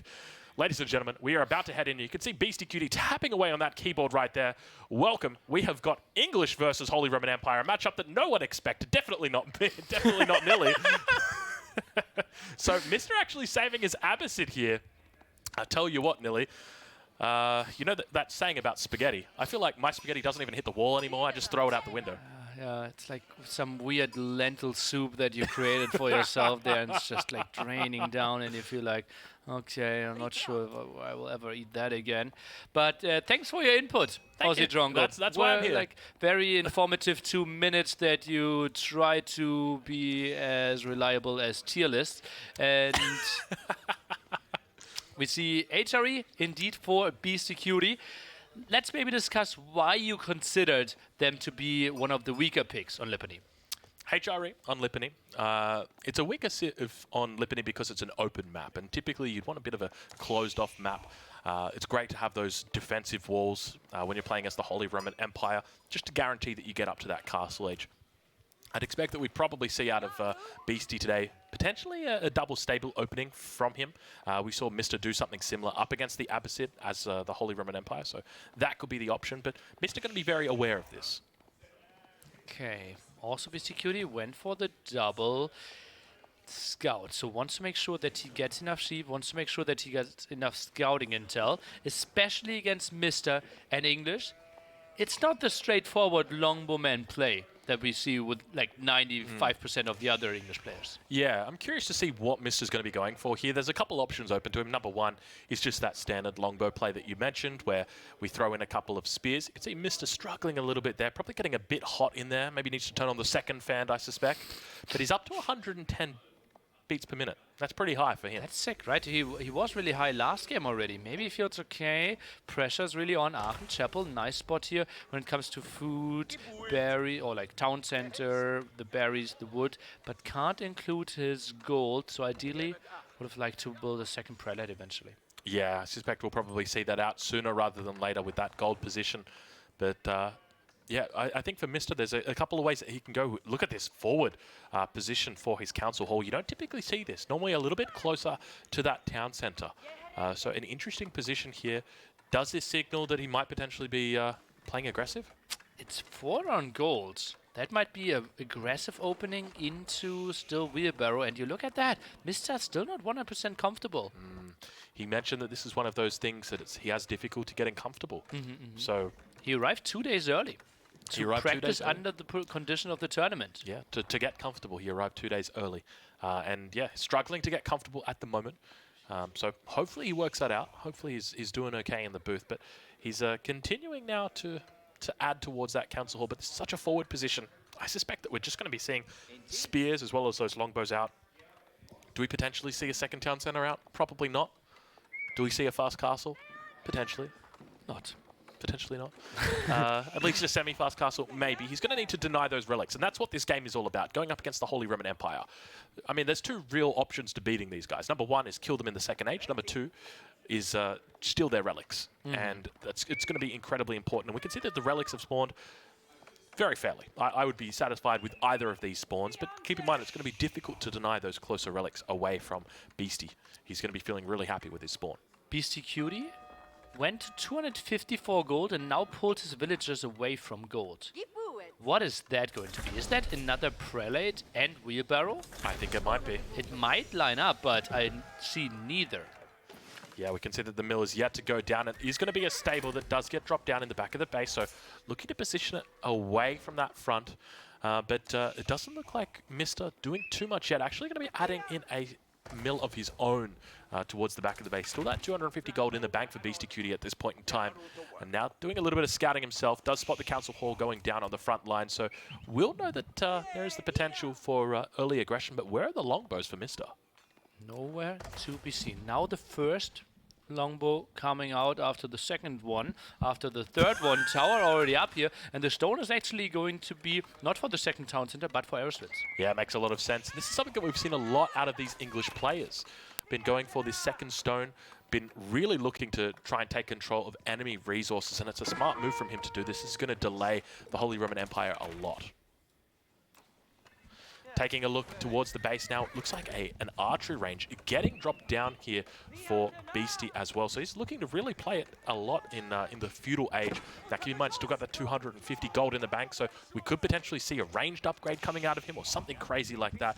But instead, just going to be looking to turn it into a bit more aggression. The horseman going to be coming out. Unfortunately, committing a little bit. I think we find that horseman overextended, and it does look like it might go down if it's not careful. It manages to survive with just 5 HP in the bag, so not too bad at all. But now it looks like a second range going to get thrown down towards the back of the base for Beasty, and he knows it's serious business because we are entering into, I guess, an extended or protracted feudal age. You can see that Mista still just a couple of stone in there, and now dropping down that barracks. You can see his heart rate sitting at a comfortable 105, and we've got that prelate finally coming through for Beasty at this point. Arrow slits is through, and a second outpost now coming out for the Mista. So he's looking incredibly strong in this position, but at the same time, manages to deny out that woodline, manages to deny out those berries. And keep in mind, that's where the Archon Chapel is. So that's a huge denying that he's doing, a huge amount of damage that he's doing in the economy of Beasty. Reminds me a bit of the game that DeMusliM did against the Viper there, with the mass towers trying to get some good pressure next to the town center early on. Now finds the kill against the scout. And Mista, that's the big problem with him, right? We can't rule out crazy plays. This one is rather straightforward. Yeah, this is something that you'd expect at, you know, maybe 1600 ELO on the ladder, that sort of thing. It's a very standard play, a very standard, easy opening to do. Not too many things could go wrong with something like this. I can show you some of my build orders. Oh, I'd love to see that. There are options, trust me. I can make sure to review that in our Bronze League Boomers. Mista now going to be pushing towards that front. You can see he's got that third outpost going down. Yet to get arrow slits in that second outpost, but undoubtedly going to be getting that one in shortly. Now it comes in. HP. This isn't pretty right now. That villager does go down. Mista's rush manages to actually get shut down. So many horsemen coming out right now for Beastyqt. Keep in mind, he's got the archers on the back line if there needs to be any spears dealt with, but there's nothing out here from him. Oh, look at that one. Horseman now trying to run over there.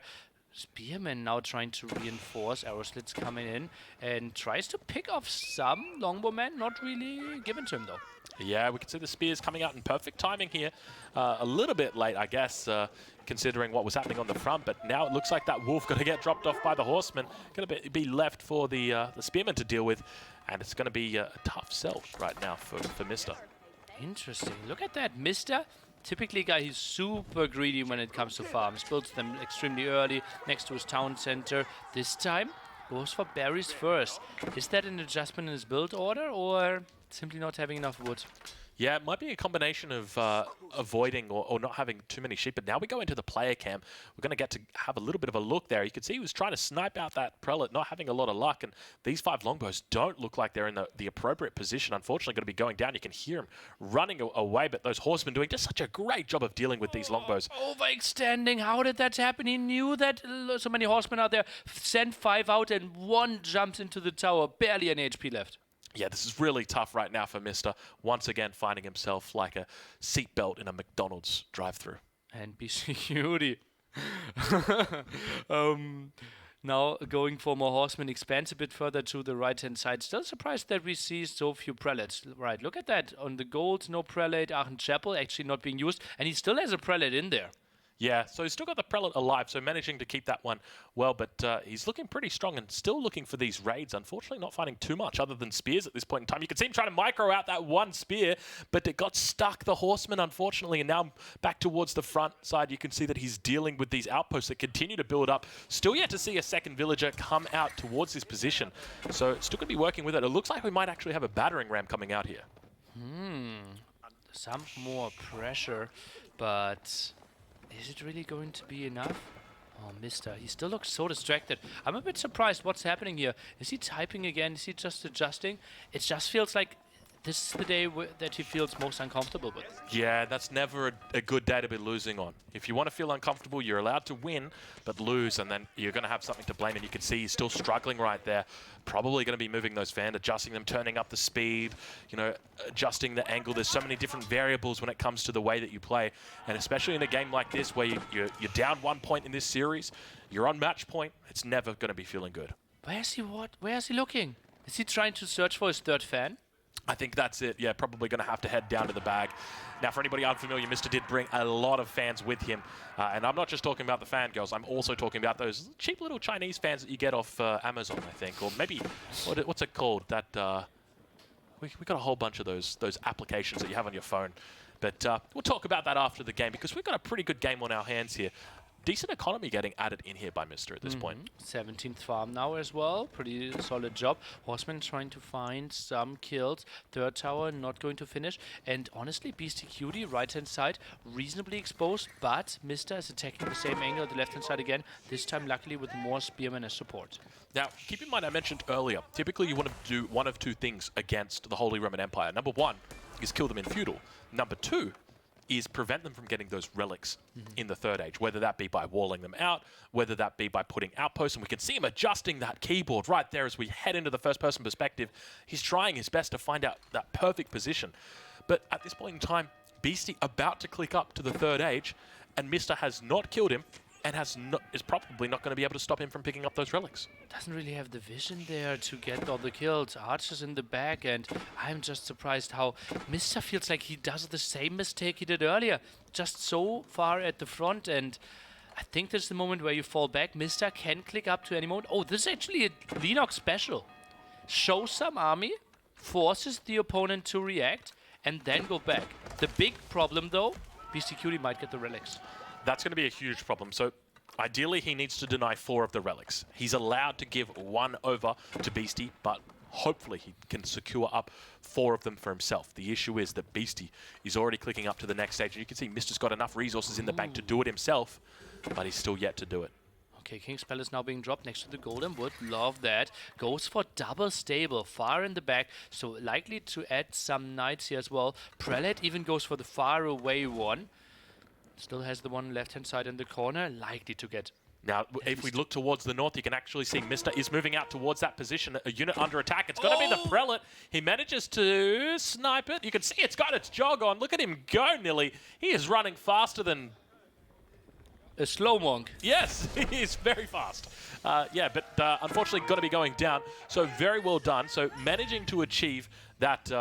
That second thing. He's obviously not killed Beasty at this point, but has denied at least that 1 relic. The second relic we did see was picked up. He's jogging back, already got that under his control, and going to be looking for that second one shortly. 2 spearmen trying to chase those away. Actually, a really low HP horseman dies there. Nice focus fire. Some more pressure could be an option. Probably wants to fall back, get all the upgrades. Lots of resources in the bank for Mista, but not a lot of wood for upgrades. So now it comes down to this window. Often we talk about windows, but Mista, his window is very quickly closing. Needs to stop these relics from being taken. You can see that he's camping up towards the north, but a lot of archers moving out towards that position. Prelate heading down towards the south, and still a bit indecisive about where it wants to go, but Mista doing his best to control. I'd love to take a look at his perspective right now, get an idea of all those units that he's got out onto the map. But you can see those archers going to be applying so much pressure up here, Nilly. What does he do? That raid won't be a thing anymore. And Mista, look at that. He is going for more, the second town center. Now the third stable being added. That's full knight aggression, and that's not really what you expect from an English player. And look at that, he's hiding them. He's not sending 3 knights forward. He will wait to then show up with at least 9. Yeah, take a look at all the units that he's got around the base of his enemy. This isn't a terrible opening from Mista. And indeed, going into those knights, it looks like that prelate almost making its way down. You can see he's got his jog on. The one longbow shot. He hits it. That is the second prelate that goes down right now. Remember, Nilly, I mentioned number 1, you want to kill the Holy Roman Empire. Number 2, you want to stop those relics. He's doing a great job so far, but is it going to be enough? Oh, the scout is so important there. Tries to see that. Mista knows what's up. Now the knights here against the archers. Nice pickup. Normally he wanted to hide them, but knew, okay, I will find some good kills. Prelate tries to hide, and right now, I would be surprised if Mista sees them, finds some kills. This is a brilliant game. Yeah, this is absolutely awesome. This is what you want to see. Mista is in his window. He's continuing to close. We've got the wall of law going off. Oh, why he are spots you it. He's going for it. It looks like he's going to be able to take it out before the wall of law comes off. Mista doing a great job in preventing that second relic from getting back. You can see on our beautiful UI that only 1 relic at the moment is being held by Beasty, and that means that the window is still open for Mista. He can still climb in. Some villager advantage. Military numbers are better for Beastyqt, but that's some archers that aren't that great. You will now see siege engineers for our HRE player. At this stage, that can't be, oh god, only to deal with the front towers, and Beastyqt, he's happy to play the long game. Yeah, it definitely seems that way. He's got to make sure he gets in at least another one of those relics to give himself a fighting chance. Ideally, as the English, you want to take away 4 of those relics. Ideally, as the Holy Roman Empire, you want to have 2 to give yourself a fighting chance. So Beasty definitely going to be looking to pull that one in. You can see the number of units he's got out here. He's got to be so careful. And now it looks like he's actually trying to fortify this position. A lot of villagers moving out towards this. We're seeing a mill go up, but unfortunately, it looks like a couple of units going to be going down. Those spears going to be losing their lives. Field Spearman. 4 barracks now for the HRE player. Lots of gold floating for the English. Not really something we don't see too often. Most of the time, food eco strong, wood eco strong. Pumps those longbowmen out. Now 2 knights, 2 spearmen waiting. Should not be enough, but feels like Mista is not willing to commit. Yeah, at this point, it looks like Beasty going to be able to pick up that second relic, so he's going to be quite happy with that. But a beautiful raid coming in towards this position. You can see the villager lead starting to climb for Mista at this point. He's up by about 9 villagers, 10 villagers now with that kill. And Mista out on the map. We see that relic getting picked up, so Beasty manages to tick 2 of 3 check marks off the list. He's got 1 more relic that he needs. And now he's happy. That's indeed, obviously, 3 times the income there. 600 gold only due to relics per minute for Beastyqt. He has to be happy with that. And now Ram's being dropped. He wants to also clear those towers in the front. Yeah, I think Beasty's going to be pretty happy with himself that he managed to pull that one in. You can see that there's a lot of English units out on the map. A couple of spears in the middle here going to get picked off. But a beautiful raid coming into the south. I tell you what, Nilly, there's a lot of room in that outpost, but I don't think that's enough room for those villagers. Yeah, they have to be really tight. It has to be like a world record challenge there. How many villagers can squeeze into a small car, but this time a tower. Yes, yes. You need the same people. It needs to be the same people. But speaking of the same people, a second battering ram is actually getting thrown down in the base. And a beautiful raid coming through right now. He actually decides to hit the walling villager and then just leaves his units at the wall. That could have been amazing. It could have been beautiful. But he's going to find a couple of pickoffs here. Now we're seeing more and more of the... it looks like Men-at-Arms going to be coming out here. A prelate in here looking to get picked off. He's got to be careful. He's going to be losing his life. That's an expensive loss because keep in mind, you've got to make those at the town center and that detracts from your villager count. Now picking up another beautiful hit. That battering ram doing its work on the front line. But look at these knights just cleaning up these archers, Nilly. Beastyqt losing quite some military. Just remember, he had like 15 more military, but that's not the case anymore. Mista Mista finding quite some kills. Archers down and maybe some knights surviving to kill the villagers. Seems like reinforcements having an okayish job here to kill that. No, actually Mista is winning this fight. So many villagers should die. Back towards the base right now of Mista. We've got ourselves a bit of a raid happening as horsemen moving towards that gold mine. Mista manages to pick it up immediately, but at the same time, once again, we look like we're going to be heading towards that potential villager in the car situation. Look at these raids coming through. Beasty is in shambles right now. And Mista's macro is on point. Beastyqt not seeing it. What a forward keep! Get out of my game, keep by TheMista! This is absolutely huge. If this keep goes down, you can see he's sending out a hell of a lot of units. This is big. This could be the end of the game right here. Beasty's got 2 relics in the bag, but I tell you what, he's going to need a lot more relics than that. What are those 2 rams? These 2 rams need to be back home because there's a keep that's going to be going up shortly. Oh god, what a crazy game. More villager kills here. Beastyqt drops below 50 population if the knights were to chase. Villagers now coming over. And the 2 rams so ambitious they don't really know what to do with their lives. 100 population, close to double for TheMista. He wants to force game 5. This is absolutely insane, the stuff that we are seeing right now. Look at the migration coming out of these villagers. What is he going to do with these villagers after he gets this keep down? I mean, there's a berry patch right there. So I guess he's going to be looking to take that out. But now these battering rams need to get back home, but we look at towards the front, and they're just going to be working on the council hall. Landmark snipe, 2 rams. Will take some time and now some this distraction. keep goes down. We'll take a look and see if Beasty manages to spot it. You can see his face doesn't really seem to change. His heart rate dropping as low as Mista, but take a look at Mista's heart rate. He knows that there's a potential game 5 in the works. He sniffs it. He smells it. Those battering rams looking concerning, though. Uh-oh, and another night raid. Look at how much map control Mista is getting. It's good game. Mista seals up game number 4. We head through to game number 5. Oh, seems like his arm is hurting there. Not really sure what's happening. I feel for him, but he's still delivering great games. Incredible stuff there from Mista. I can't believe he managed to pull that one out. That was so well played. Beasty, very collected here, though. Really collected. Altai, game number 5 after this. Jeez, what's it going to be? China mirror, China mirror, China mirror. You said China mirror. Imagine if it's actually a China mirror. The crowd would go wild. Oh, yeah, surely. My tier list would become very credible. We'll work on it. But look, hopefully Mista works exactly what's going on with his arm. That's a little bit concerning seeing that because throughout the games tonight, we have seen him repeatedly pull at that, and despite that, we end up at 2-2. So he's got a bit of an injury. I know that there are other players here that have got those injuries as well. So hopefully he can pull it together. Moved his keyboard a bit. Well, we have to ask him how he's doing later on. Hopefully the best. Hopefully if he makes it into the bracket stage, which looks likely, he will sort all that out. It's obviously Thursday, a day to rest. We will have some other people here, German Influencer Tournament, but maybe something where he can focus, maybe chill a bit. Wishing him all the best of a recovery. But this still is super important, right? Because he has the dream to make it to the top 2, automatically qualify for the semifinals. Yeah, this could be huge. Beautiful Grubby's back right there coming through. We've also got a little Logan. I don't know, maybe we can pan down to Logan. Pat the Logan. Come on. I know you guys are listening, production. Logan's long gone at this point. But Grubby's not. But anyways, we'll be heading into game 5 just shortly. Altai's going to be the map. It's just such a different, like I'm always like crawling on the floor, production, like doing ninja rolls there at the bottom as well to not ruin the camera shot. Grubby just like ducking his head down like he was going through a door. Like that's it. But oh geez, I'll tell you what, that dog, he's welcome anytime. Game number 5, Altai. Beastyqt's home map. We know how incredibly strong he is with English. We know that he loves to play Altai. We know that he loves to play the really long game.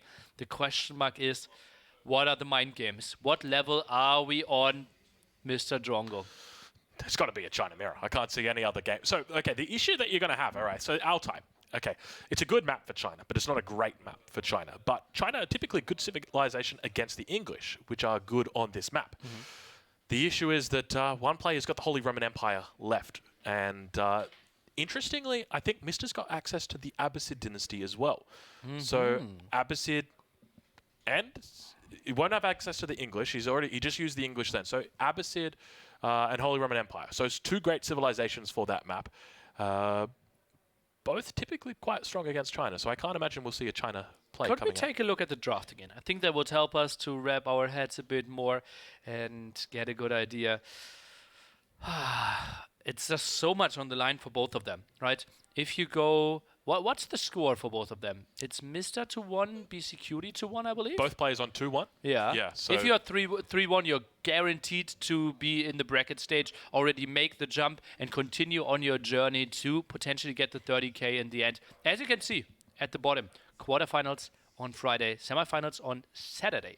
Lippany was played in Game 4. Altai Game 5 next. yeah, you guys will see those civilizations up shortly. There they are. You can see the little English victory, the Holy Roman Empire defeat. So that leaves 4 civs, well, 3 civs, rather, for each player. We've got China available for both, Holy Roman Empire and Abbasid for the Mista, and English and Rus for Beastie. So I think you'd be absolutely wild not to pick the English on this map as Beastie. And Beastie's going to know that that's what Mista's thinking.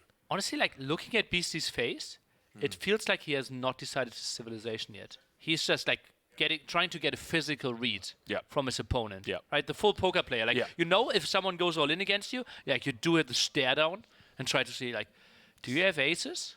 Do you want to play Chinese? Do you want to play some mind games? I think Mista needs sunglasses at this point. Should we get Mista some sunglasses? And like then they pull the hoodie, headphones, and then they're trying to give some fake tells.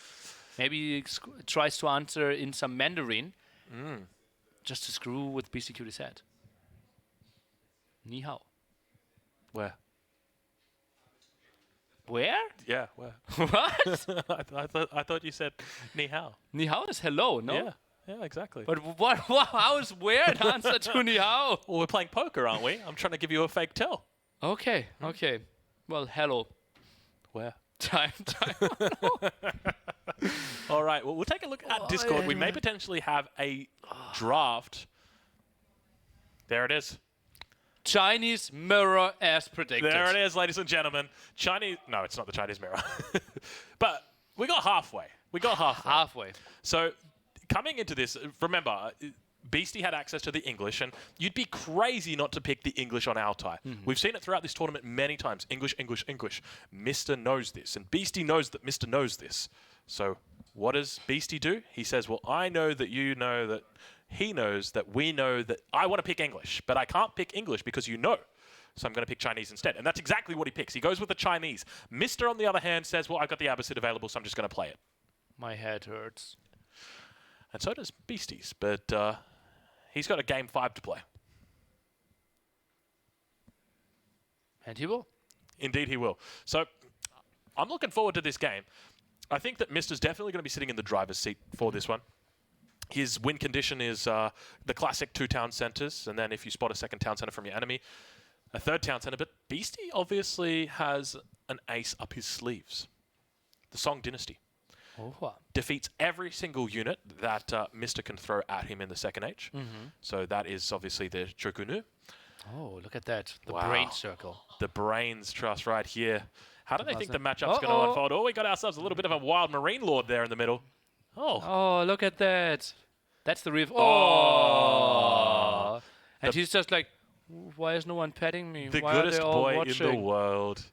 Isn't he just so beautiful? Look at that. Oh, now he gets some pets. And really, I know you guys in chat absolutely love the doggo. I can tell you guys, without a shadow of the doubt, it is the most beautiful dog that I've ever seen. It's just got such a wonderful nature.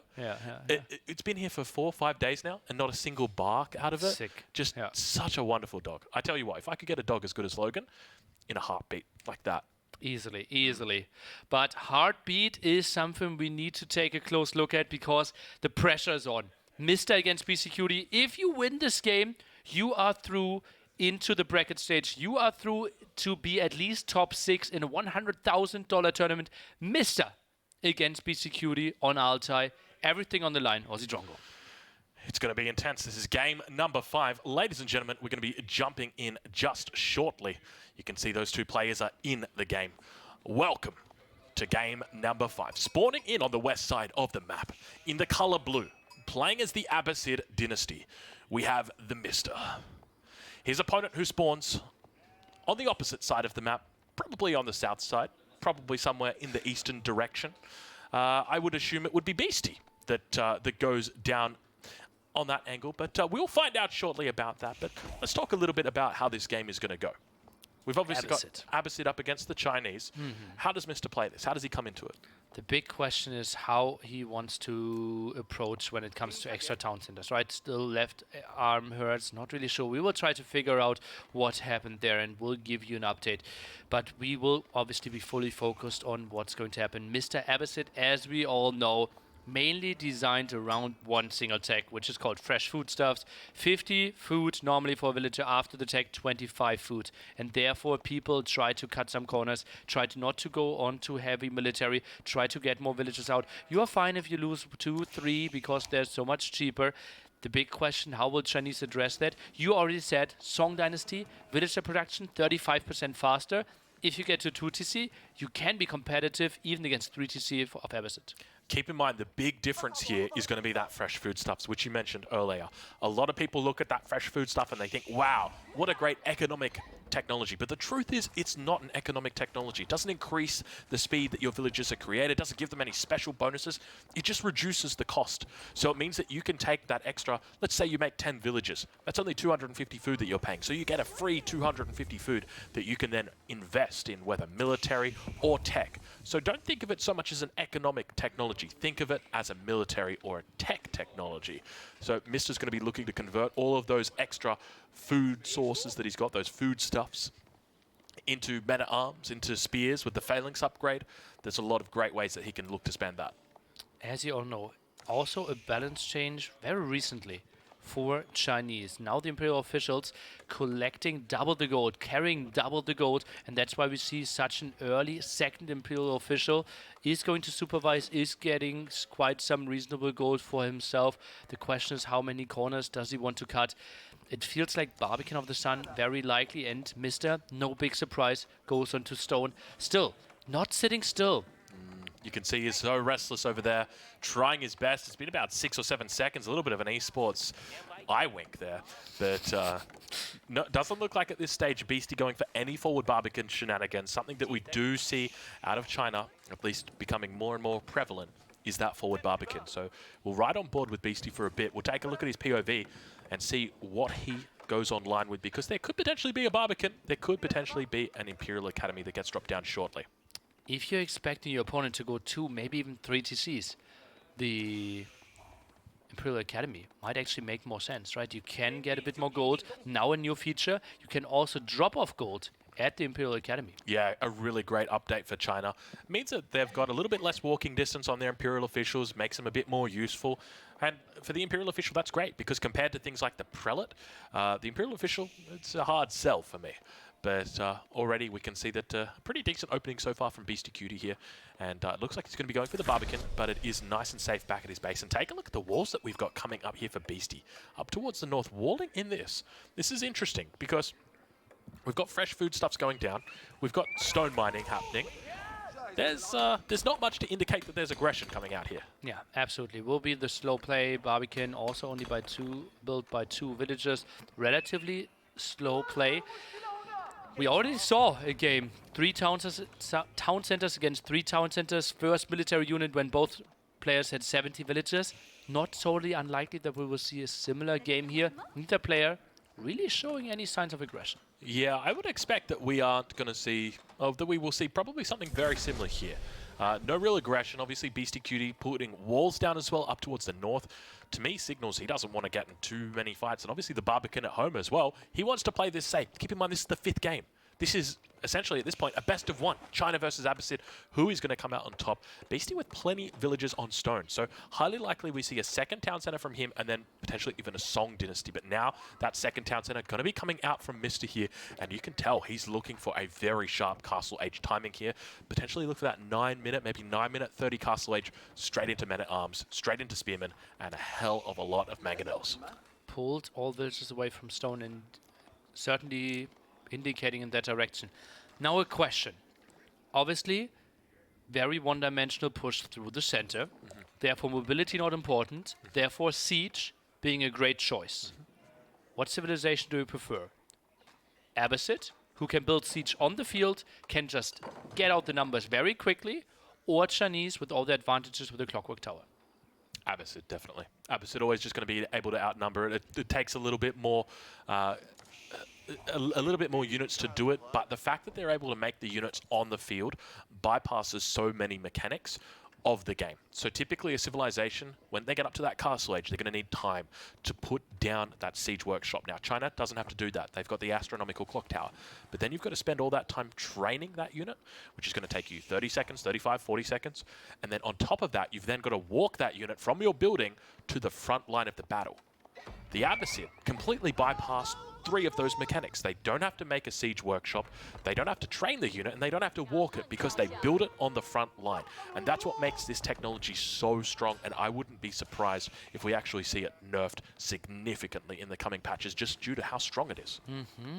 Okay, wild predictions there and quite some saying depths. Maybe something to look out for. Now we have the blacksmith as well for Mista. Quite at a weird timing, I have to say. He's not really looking to go for any military very soon. Yeah, this is a weird timing. He could be looking for a +2 timing push here. So instead of researching +1 as soon as he gets up to the castle age or in transition, he's researching it before he even goes up, so that by the time he gets up... Villager. Trying to wall this one in. Oh, so cheeky coming out from Mista. He is just stopping Beastyqt in his tracks, doing a great job and looking to actually take out that villager. We could see that Beasty's having a great time over here. Just tries to squeeze through. He could have just ran home and sent a second villager. What is this one? Is Mista just letting him? It looks like he's going to be able to get it up. I think there still might be a bit of a hole in that wall there. But villager going to be coming back. I think he's just moved it onto the wall, but now going to be going down. I'd be curious to see whether he can actually get that through the wall. But we'll have to come back. I now need to work together with the observer. Let's please go to the right-hand side wall that we just saw, and let's go to the cliff. Is there maybe a way to go through? Because look at that. Oh, yeah, you it's might a bit be higher. Right. Yeah. Observer a bit higher. Yep, look at that. Where if we could just rotate around. There. Yeah, right there, yeah. That could be sneaky. Bit of a zoom as well, I reckon. All right, Twitch chat, can you get through? Yes or no? What is the verdict? Yes or no? You're going to be able to get through that. Twitch chat knows everything, so they'll tell us. Okay, I would think yes. I would think yes as well. It's tricky. Jordan in the chat says no. Okay. And you know he's a very prominent Age of Empires 4 player. Okay. Yeah. Thank you for your input. A lot of no's, though. All right, we see that Mista now heading up to that castle age. The first barrack's going to be coming down. No real surprise there. I'd love to take a look. Actually, you know what? I don't even have to take a look. We can see from his upgrades up the top of the UI that there's no +1 coming in on the way just yet. Wheelbarrow though for Beastyqt, and as you can see, he takes it a bit slower. 41 villagers against 40 villagers is Song Dynasty. Next town center here, and nice positioning with the deer, nice kills. Now finished that wall. The big question, is he clicking the villagers to left hand side? We certainly see that he's aiming to have the full map walls before the men-at-arms can arrive. Yeah, and I love seeing this coming out from Beastyqt. One of the things that we've seen with Mista throughout the day is this concept of the no-wall challenge. He just doesn't like making walls, so he doesn't make them. Beasty, he's doing the walling challenge. He just wants to wall everything. Yeah, and as we mentioned earlier, right, Chinese, if we go to the super late game, if Chinese gets their ideal army composition, unstoppable. Yeah, really difficult to deal with. You've got those bombards with the extra range. You've got the nest of bees that are in lower numbers, not very strong, but in higher numbers, incredibly difficult to deal with. But Mista now going to be reaching up to that castle age. Beasty's still stuck in age 2. We'll take a look at his base and see whether we've got any landmarks coming up. I can see that there's 2 in the base, but it's just going to be that Imperial Academy as well as the Barbican. Third landmark is going up right underneath the town center, so that's where all those resources have gone. He's looking to match this age up from his opponent, but keep in mind, he's on 2 TCs plus the Song Dynasty, so essentially 3 TCs. But that's going to be so many more food resources that he's putting into those villages. Especially compared to another player that builds them for half the price. So, yeah, you might have better numbers, but the food that you have to invest to get all those villagers on the map is greatly higher. And villagers are coming over. What's their plan? Oh, over chopping probably. Yeah, they're going to be chopping around. He's such a smart move. Great pick up there, Nelly. These guys are going to be coming out, and this is just part of, I guess, the ever-evolving meta. Now, keep in mind, Nelly, at the start of this tournament, before it even got underway in the final stage here, players actually sat around and had a meeting and said, do we want to allow chopping through walls? And they went with yes. But this is rewallable. If he sees it, I think there's an easy way to get the second layer. And oh, look at that, Beastyqt knows. He immediately starts moving up towards his position. Now, keep in mind, he's got crossbows in queue. He needs to get behind those walls because those crossbows, they're going to be doing a lot of damage from behind. And we can see that he's actually empowering one of his archery ranges. He's going to be having so many crossbows coming out. And look at all the walls that are coming down along that wood line. You're not getting this one past Beasty. Oh, that was such a nice reaction. Then the vision for him, so nice. Even more barracks being added. Mista is kind of playing this very aggressively while Beastyqt just chilling it out. Yeah, at this point in time, we can see a nest of bees actually coming through for Beasty as well. So he's really looking to play behind the walls. Now, at this point in time, if Beasty survives probably until about the 20th minute, I suspect he could probably win this game very easily. Mista, on the other hand, has got a window here because keep in mind, he's on 2 town centers, the same as his enemy, but he's not in the Song Dynasty because he's not playing Chinese, because he didn't go for a Chinese mirror, the fool. Indeed, a fool. I think Mista has like multiple options here. Obviously, the one that it looks like, just full aggression, goes for the man-at-arms with some sprinkles, easily defended with mass towers, with sprinkles yourself as the Chinese player. Other option would be sit back 30C, you delay, you give up a lot of control. Other option, you have so much map control. Go for 3 sacred sites, go for 4 relics, put under pressure another way. Get some stone walls up, take those sacred sites, have a bit of a party on the sacred sites. But now we start to see there are plenty of men-at-arms coming out here. Now probably going to be putting down a gate on this wall here if he wants to be healing it up even a bit more. Very interesting mechanic here. This recently come to my attention. If you put a gate on that wall, it's actually just going to repair it back up to full health.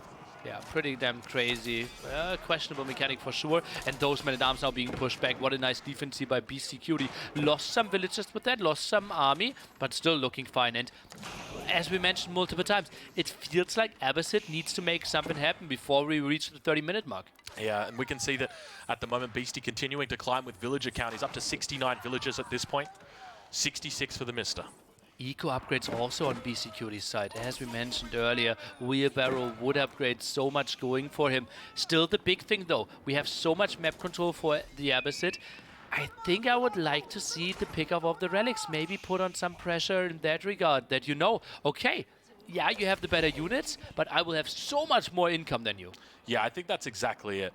There's a lot of different ways that you can do this. Typically, you'd see players probably move a lot of villagers over towards wood and start busting out those mangonels, get all those springalds out, try and use that civilization advantage of being able to plonk down siege out in the field and really utilize it as much as possible. But Mista here, just going to be playing it safe, not really doing too much of anything. We don't see anything in production for him at the moment. Just chilling out, having a good time. Palace Guard switch now for Beastyqt. He is adding those barracks. I don't think Spearman is really an option, but against already full man-at-arm, kind of a surprise to me. Probably wants to snipe all those sprinkles. Another thing that we didn't mention yet, you only spawn with 2 wood lines on Altai. And Beastyqt, he's heavily on the one further in the back.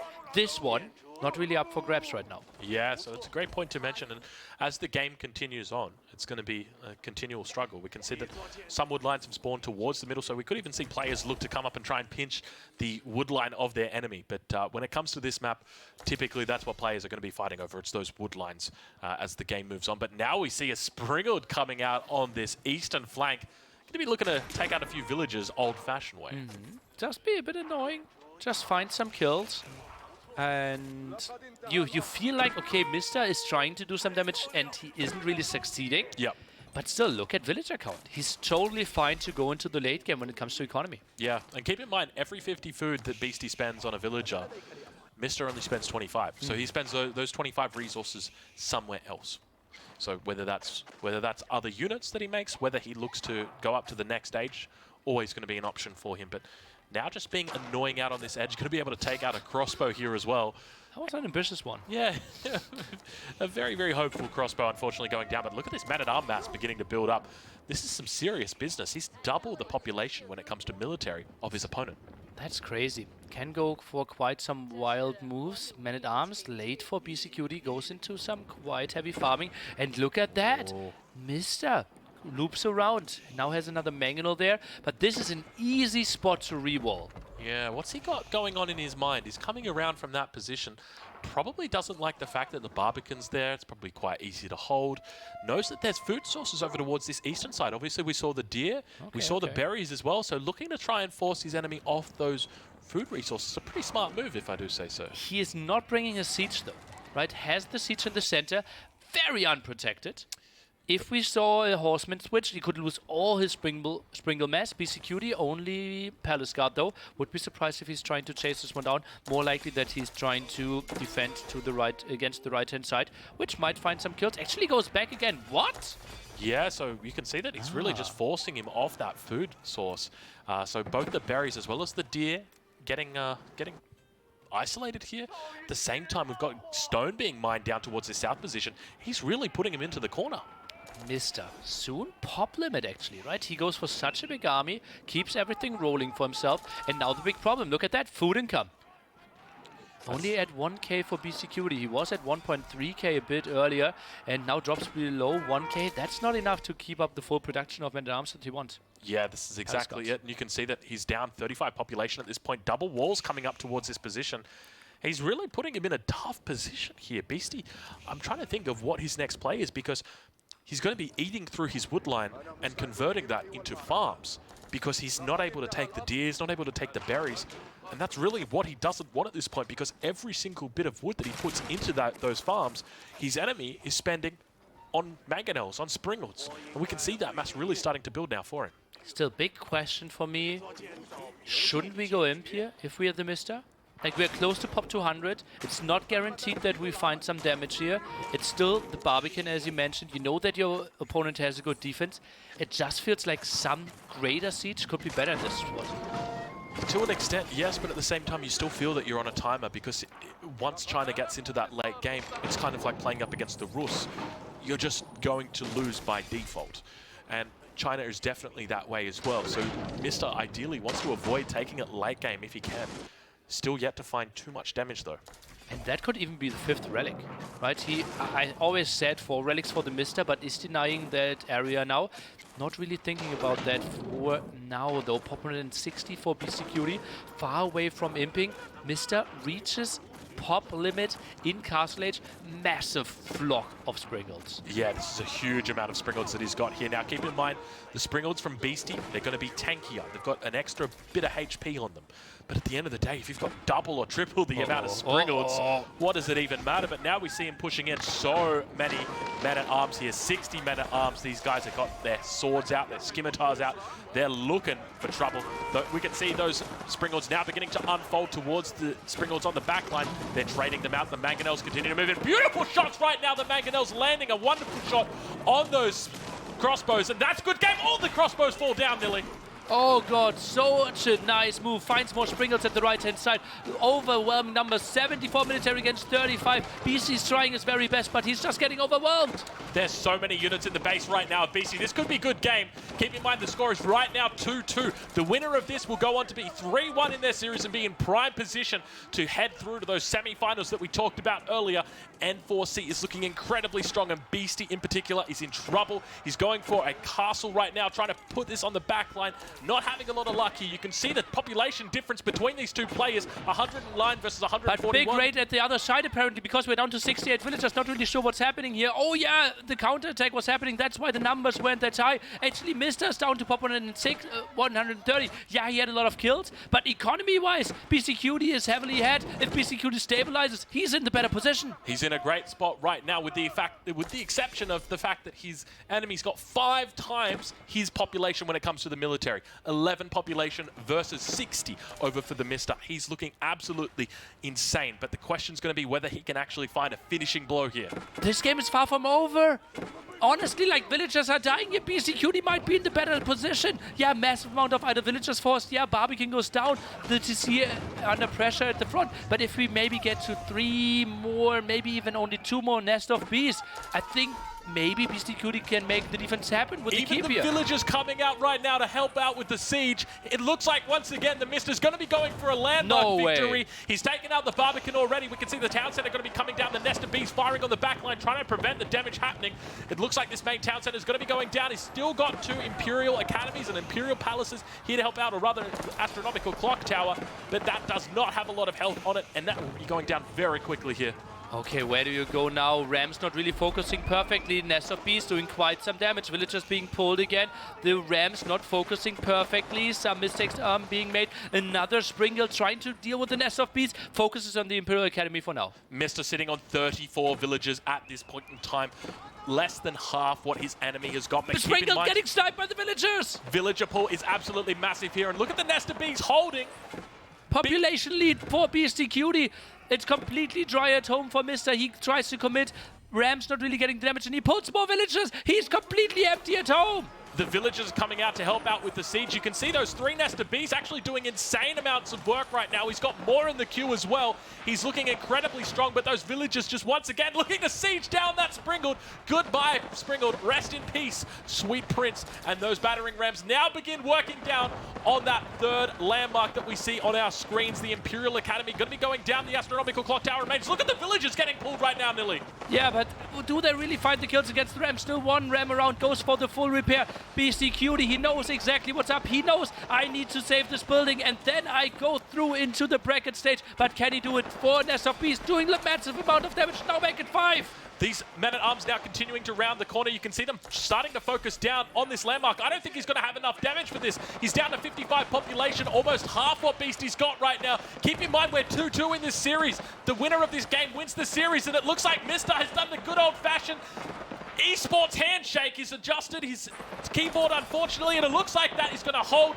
Mista types in GG, I suspect. We're probably going to have a tap out any second because Beastyqt has held, and Mista is in absolute shambles, ladies and gentlemen. G to the G, Beastyqt holds that all in and is over the moon happy with his performance. What a game. I can't believe that. There were just so many things going on at the end there, Nilly. We saw villagers dying left, right, center. We saw landmarks dying, well, mainly on the right side of our screen, but what a game. Holy guacamole. And Mista also saying, damn, what a good game that we played here. What a great set that we delivered. Was the all-in necessary? He was at pop 130, gets 100. He knew how much eco damage he did. He knew how much he killed. And then he got careless with the Springles. That was really it, wasn't it? He got careless with the Springles. The villagers came in. Yeah, he had so many more Springles. Beastyqt coming out and clapping for himself. Look at that. He's so happy. Beastyqt, go to the internet, to the interview couch, my friend. What a crazy set, and he's smiling so much. I've not seen him smile that much. That's a big smile on that man's face. I think we should go accompany him on the casting couch. Go over there. And that means Beastyqt obviously is making it through into the bracket stage. Holy what a crazy game. And we will obviously see more of them. And let's throw it over to the interview couch. G'day, fellas. Welcome to the interview couch. I'm here with Beastyqt and Nilly, who will shortly be with us. I believe we are on. Hopefully we're on. Speaking of on, you're awfully on right now. Congratulations. 3-2. What a last game that was. Absolutely wild. Could have gone either way. Go in the center. Sure. He's the very particular. The ping pong, yeah. Coming into that last game, I mean, especially take us back to that last push. It was coming in. There were so many Springles for your enemy. What did you think your chances were? Well, I thought I was dead. Like, initially I saw 5 Springles, and then I tried to attack with Palace Guards, like, out front, and then I saw, like, 12 Springles and, like, 4 Mangonels, and I was like, oh, I'm dead. The thing is, I was producing siege the whole time, but that's the power of Abbasid. Like, once they get to castle, they can just put everything on wood and gold and just mass-produce siege, and I couldn't match it. So when he was pushing, I thought I was 100% dead, because he had so many men-at-arms. I had, like, maybe 15, 20 crossbows and few Palace Guards, but, yeah, when he was pushing in, I tried my best to, target fire, put 2 Springles on each of the Springles, because, obviously, Chinese Springles have a little bit more health.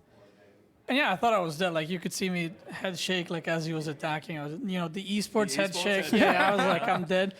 But then I did the run by with palace guards, and every once in a while I would check, and I would see that he didn't pay attention. And every time he would move them, I would, put them where they were going. So I don't know how many villagers I killed, but I'm pretty sure all of them, or almost all of them. I think there was about He 20 pulled alive 30 at the end or of the game. something to the front, but yeah, I killed every single villager that he had at home. Yeah, so I kept while I was trying to target out of Springles, I was, microing them on each side, and I tried to split like 2 on each side because I knew it was a messy game.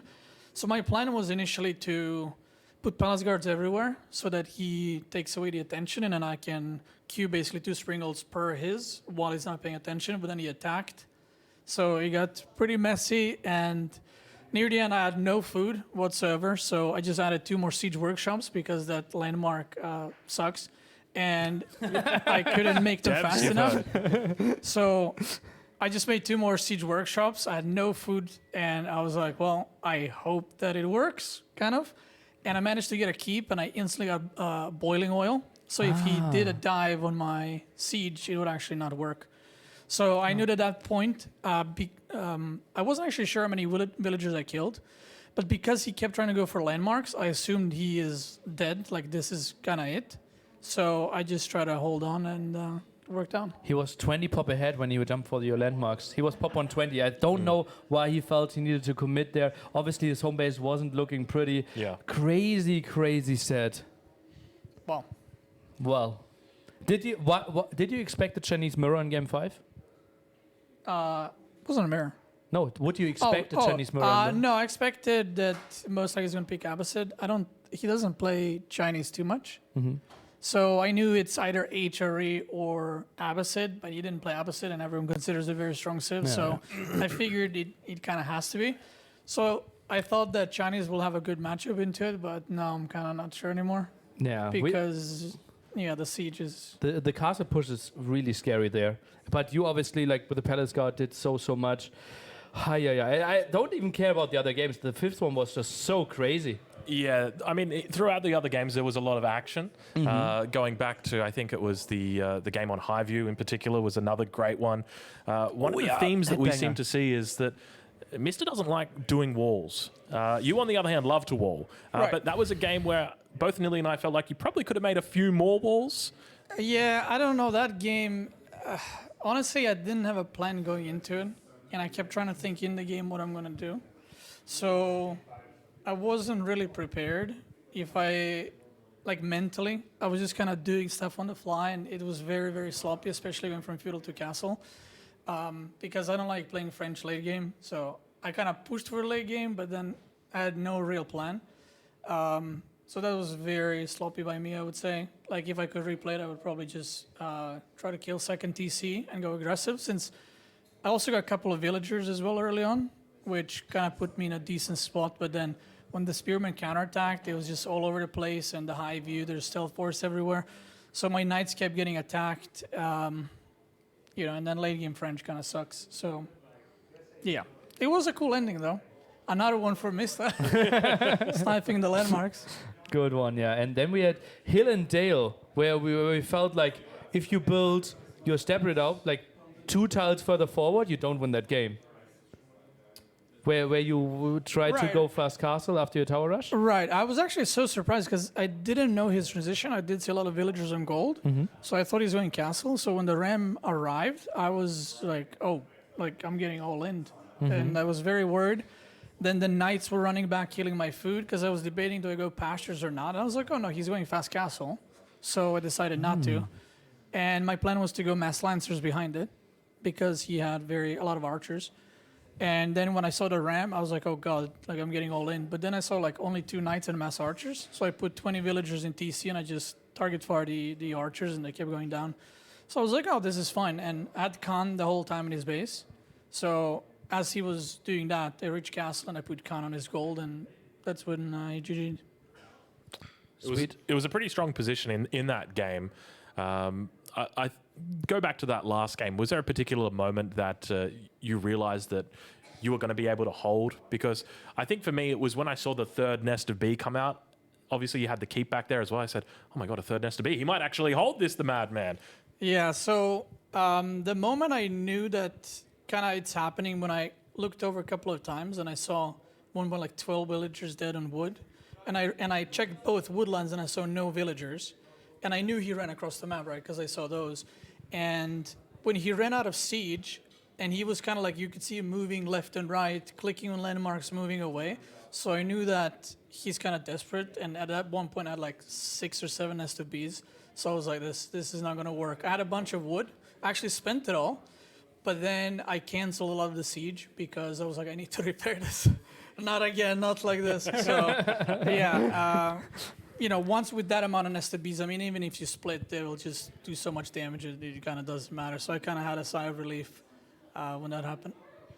All right, well, that's all the questions from me, Nili. You have any more questions for our Victor today? I think we can just together look at the standings, and you will be obviously really happy to see yourself going through with a guaranteed spot in the top 6. Now with a chance to get a direct spot in the